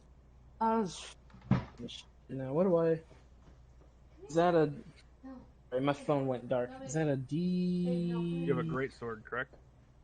Yes. 2d6 D6. Okay. plus your strength modifier. 2d6 is going to be 3, and 3 is 6 plus 3 is going to be 9 slashing damage. All right, you get a solid hit on the scorpion. Ugh. Finally. It reels back in pain and tries to like scuttle away from you a little bit, but he's still got Akiri in his claw. Shit. Next up is the rider. Frustrated by his last spell missing, he's going to cast Magic Missile at 2nd level. Ooh. And hit each No. of you with a missile. That's an automatic hit. So, Against who? Lily. all 4 of you take 1 missile. Okay. Can I can't absorb element that, can I? No, it's not an elemental attack, it's just force damage. Lame. So you each Uh, take 5 damage. Okay. Can I do a reaction? Depends on what it is. Hellish Rebuke? I believe. Yes, you can. Is that melee only, or does that? If I think that you, works. yeah, I think if you take damage, then I think it's if you take damage. General, Let let me me double just double check it on my thing here. Yeah, creature that damaged you. Go for it. Check. You guys, Darius takes the what's hit. do you know what your spell DC is? 12. Okay. You guys see Darius take the hit. He's like pushed back a bit, like, and he looks up. His eyes glow red as you see this flame appear on the scorpion. Who was it? Was it the scorpion that was hit? It was Or no, the guy. rider. The rider. The rider is taking the hit. Yeah. Go ahead and roll 2d10 fire. That is going to be 14 fire damage.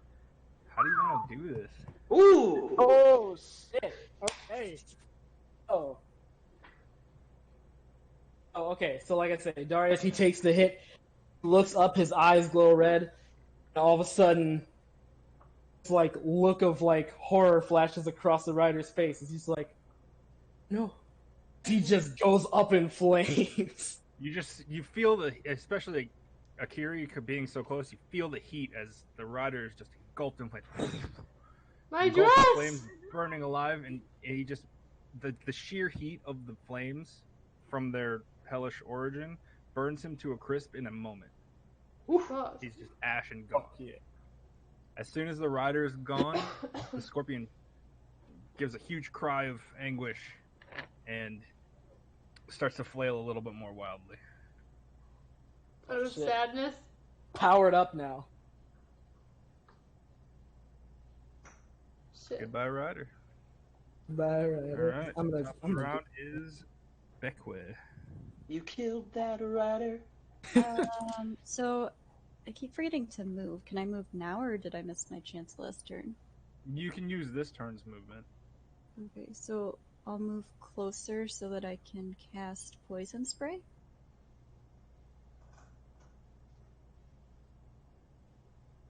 Yeah, you're close enough to do that. So that is... Sorry, I forgot you don't have the stuff in front of you.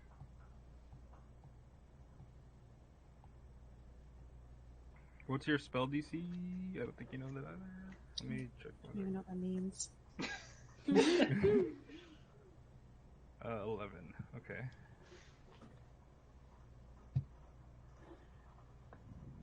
That doesn't sound right. I think I'm on the wrong character.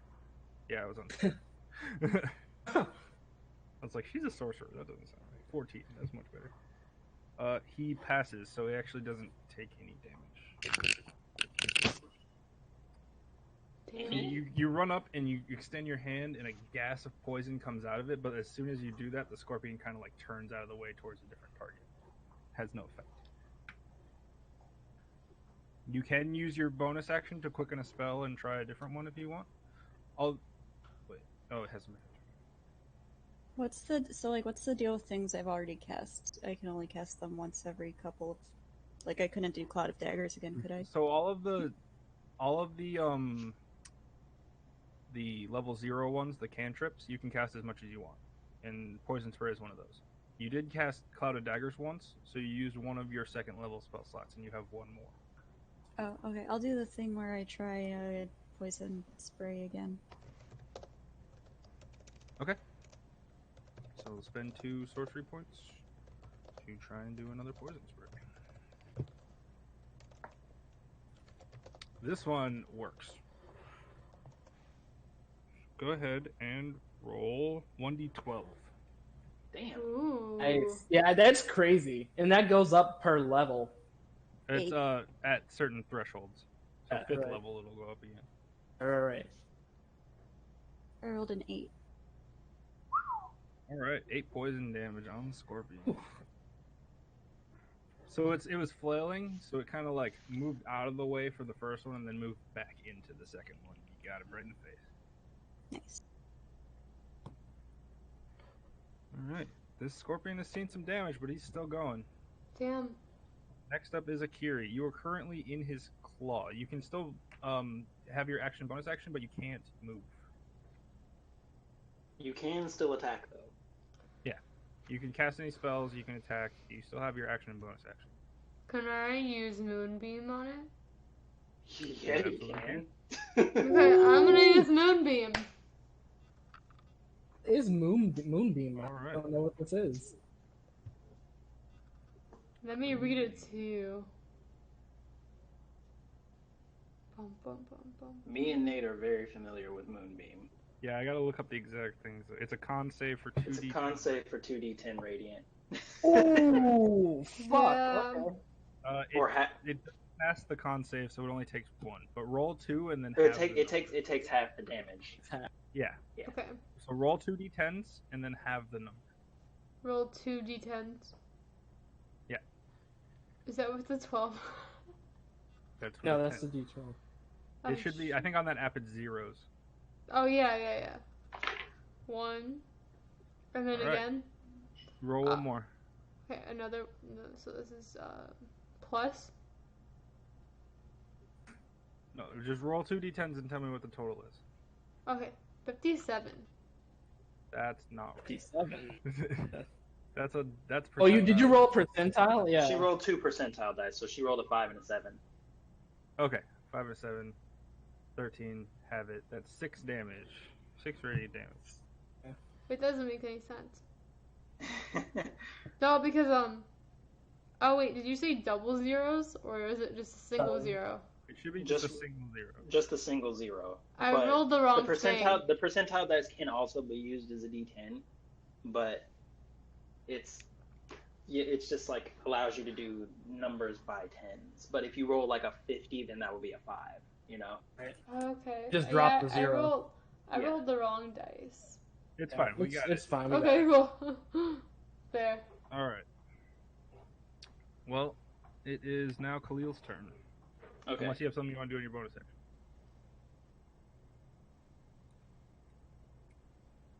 Natasha, What? do you have anything you want to do Do with you have your anything bonus you want to do action? in your bonus action? I was zoning out thinking about the move I just did. Bonus action. That's all the cantrips, correct? Oh no, it's No. anything that says cantrips. bonus action. I don't. It has to specifically be a bonus action spell. Okay. I think I'm good. I don't think I want to talk to it anymore. Okay. So, yeah. Next up I is don't know, Khalil. its master is dead. Maybe you can. Oh, wait, okay, actually, that's a good point. Okay, I'll talk to it. You lost concentration on that when you cast Moonbeam. Damn. It's okay. Next time. It is Khalil's move. All right, so I'm gonna take a risk on this, and I'm going to use my last level 1 spell to cast Dissonant Whispers, All right. and that is a Wisdom save. Wisdom save. Nat 20. Nat 20. Oh my gosh, no. So it takes. I'm actually gonna say that the opposite is true. It's so enraged that it's not paying attention to anything except this fight. So wait, what? Like a wisdom save implies that its wisdom is so high that it doesn't affect it. Right. But I'm kind of like, for the sake of this fight, I'm saying the opposite. Okay. But it's treated like that. Okay. All right. Well, I do 3d6 and it's halved. Okay, cool. Go for All right. it. So that was on a weird angle. So I gotta read that. 6 damage. 6 damage halved, or is that after half? It's just 6 after it's halved. Okay. Cool. Next up is the Scorpion. Unfortunately for the Scorpion, it's going to take a Cloud of Daggers and Radiant Moonbeam right now. Shit, fuck. So it's going to make 2. I think it's a dex save and a con save. Wait, what's the Cloud of Daggers from? You. It's still there. The Cloud of It's there. Daggers is just completely surrounded and surrounding Oh, it and what? cutting That's it up. cool. Oh, I thought it was just like a one-time thing. No, it stays there. No, it stays around. Oh, Have fuck yeah. concentration on it. So That's it awesome. passes on the Moonbeam. So half. And it passes on both of them. So half damage for both. So Becca roll 4d4 and Natasha roll 2d10. Okay. 10. Okay, so that's halved, so it's 5 damage for that. 10. 5 damage for that. That hurt. Alright. So on its turn, it still has Akiri in its claws. Yeah. But he's going to try and move out of this area to Let's speed over to that. Please succeed with it. You, I believe, get a opportunity attack, Darius. Ooh, an opportunity attack. I go for 1 second. Oh, light hammer thrown. How do you roll for that? Okay. You had your greatsword in your hands, didn't you? That's true. That's what you would attack. Yeah, fuck it. Yeah, I'll just go with the great. You get to swing at him as he's running. Yeah, no, it's just it because it would take too much time to switch weapons and put that you back. missed the opportunity to do that. Yeah, okay. Would he have advantage on that attack because the thing is still grappling? Akiri? Any attacks on him right now have advantage because of Fairy fire. That's right. Fairy Fire. Okay. So roll for an opportunity attack with advantage. That is going to be an 18 to hit. That hits. Go ahead and roll damage. Boy. D6 is going to take 5. Oh no, that's plus my modifier. 8 slashing damage. 8 slashing, alright. Quick question. It's starting to feel real hurt. What's up? Is it okay if I go take Lily out again because she's crying again? Yeah, you got a second. Okay, cool. I'll be right back. Alright. The Scorpion is now going to make 3 attacks. Is going to do 1 claw attack on Beckway. That is a miss. Another claw attack on Beckway. Jesus. Actually, one of its claws is currently holding. One of its claws isn't holding, yeah. Right, so I can't attack with that one. It'll do a tail attack on Akiri in its hand. That's a hit. So when she gets back, it is a con. Keep track of that. She needs to make. Alright. Sid's move. He is going to come out of his little hole, come up to the front, and try and swing for the claw that's holding Akiri. So what you see is his arm, the 2 prongs that made the bow go back in, and then on the top of his forearm, a blade comes out. Ooh. Oh fuck! He's gonna roll. This man is like Sekiro right now. So yeah, he's got a longbow and a short sword in his robot arm.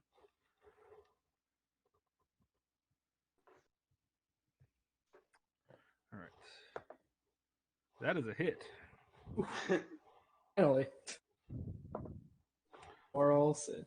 He's gonna do 8 points of slashing damage with that short sword, and he's going to cut off the claw that she's holding. Damn. Ooh.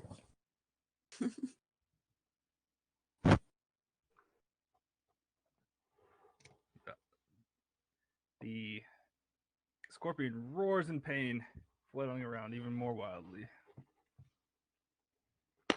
But still alive. Still alive. Still alive. And that is the end of Sid's turn. Scorpion, know that it's almost bedtime. We're getting close. Next up is Darius. Okay. Fuck it, I'll just close it. I can get close to him, right, with my movement? Yeah, you're close enough. You can get closer. I'll just close in. Close in, go again. And is Fairy Fire still up? Yes. Alright. Rolling with advantage. Ugh. Okay. I'm gonna go ahead and use that other Bardic Inspiration. Alright. Do I have to call out the roll first, or do I just... You can choose to use inspiration whenever you want. Okay, so... What are you trying to do? So that'll Attack be... it, right? Yeah, just great sword attack it. So plus 5, that would be 13. We'll add the That hits. Bardic Inspiration. Okay. If you add anything to it. Yeah, plus... Okay, yeah, so plus... I assume your square is closer there. I don't know why I couldn't get it to move. Okay, that's fine. I'm mostly using imagination on this anyway. Yeah. Cool. Roll out the 2d6. That is 9. Ooh, 9. That is 12. Is that 12? That's 12 piercing damage. Or no, not piercing damage. Slashing damage. All right. It is on death's door. Ooh. It's limping. Boys, hefty. That'll end my turn. Okay. Scorpion, in its wild state, is going to go again. So it is going to swing a claw attack at the guy who just cut off its other one. That is a nat 20. Oh, He's no. real mad at that guy. That is bad. That's Sid? Yeah. Oh, no. So he's going to take 14 points and then be grappled from the other claw. Oh, Yikes. And then the tail is going to go for Beckway. what size category is it? Just like large? Large. Okay, interesting. The tail misses. That's right. Next up is Beckway. So what do I have to work with? You still have all of your first level slots. So you have that Raven move I showed you. You could still do Oh yeah, I'll do that. The Okay. Arms of Hadar. Arms of Hadar. Yep. Yeah. Okay. That is a strength save. Interesting. Oh yeah, because it's getting wrapped up by tentacles. That's a fail. What? No, that's good for you. Oh. Roll 2d6. 7. How do you want to do this? Ooh. Oh, What do you mean? How do I want to do this? Like, how do you want to kill it? You killed it. I want to kill with my spell. Like, describe it. How do you want to kill?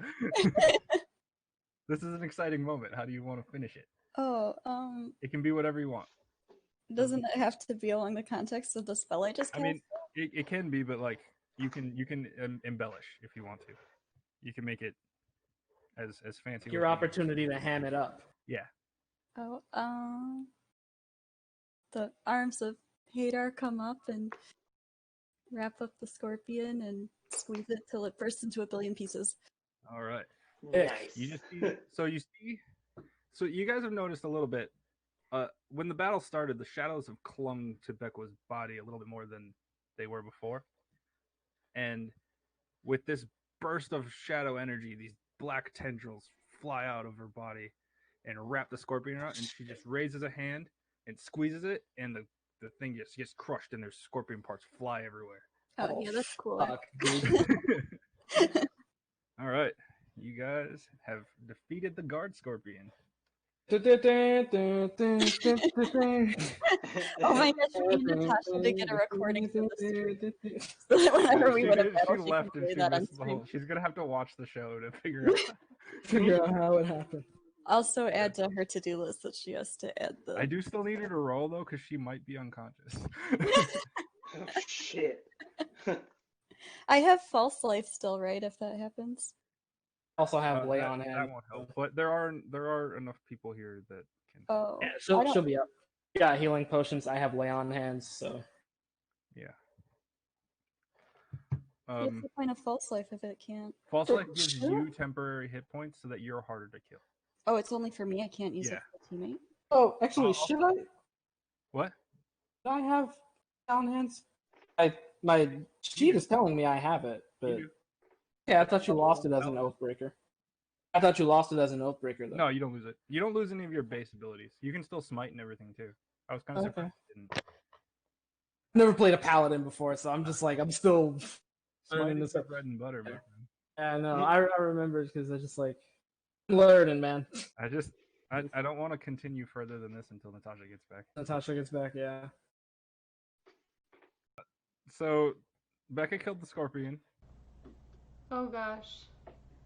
You do have to make a con save though, because you got attacked and we just skipped your turn. Okay, it's fair. Sorry. Well, we didn't skip your turn. We skipped your roll on the con. Continued. Okay. 19. People are trying to go. All right, you passed. You did take 19 points of damage, so you are, even with the pass save, you took 19 points of damage, so you are at 2 health right now. Shit, she has a lot of health. She's healthy. I mean, you're all at level 3. But I guess. yeah, so Akiri, you are hurting, but you guys are victorious. You have killed the guard scorpion. Beckway grabbed it with the tendrils of darkness and crushed the life out of it. A fucking badass. Yay! We can pick up next week right after this fight's over. Cool. And Works for me. all right, hope you guys had fun. Yay! Yeah. All right. I'm sorry We did it. it's gone. We did it. We did it. We did it! Kind of, not me. But we Now I did it! have a better gauge on how strong you guys are. I can balance a little better. That was good though. That was a good first session. I hope you guys enjoyed it. We got quite a lot of Had fun. adventure. Yeah, I had a lot of fun. I like my snarky attitude in the game. Becca, what'd you think of your first session? It was good. I killed a scorpion. That's cool. Yeah, it's pretty cool that you got the final blow. Like killing blow, yeah, that's sick. I like a lot of my spells. Yeah, I gave you access to that darkness spell, even though you're not supposed to, because I think it's stupid that the shadow sorcerer doesn't have access to any shadow spells. Oh, that is dumb. So I was like, yeah, fuck that. You can have access to the warlock spells too, because they're the darkness. Thank you. I love it. It was fun to play with you all. Definitely. Thank you guys all for tuning in to stream. I hope you guys liked our very first session of D&D with our awesome DM, Nathan. And then... Lightbringer. What? Said the Lightbringer. The Lightbringer! Exactly. The name is sensitive apparently. But anyway, thank you guys for tuning in. It means a lot, and we actually had a pretty lit chat tonight, so that's pretty good. So anyway, have a great night, guys.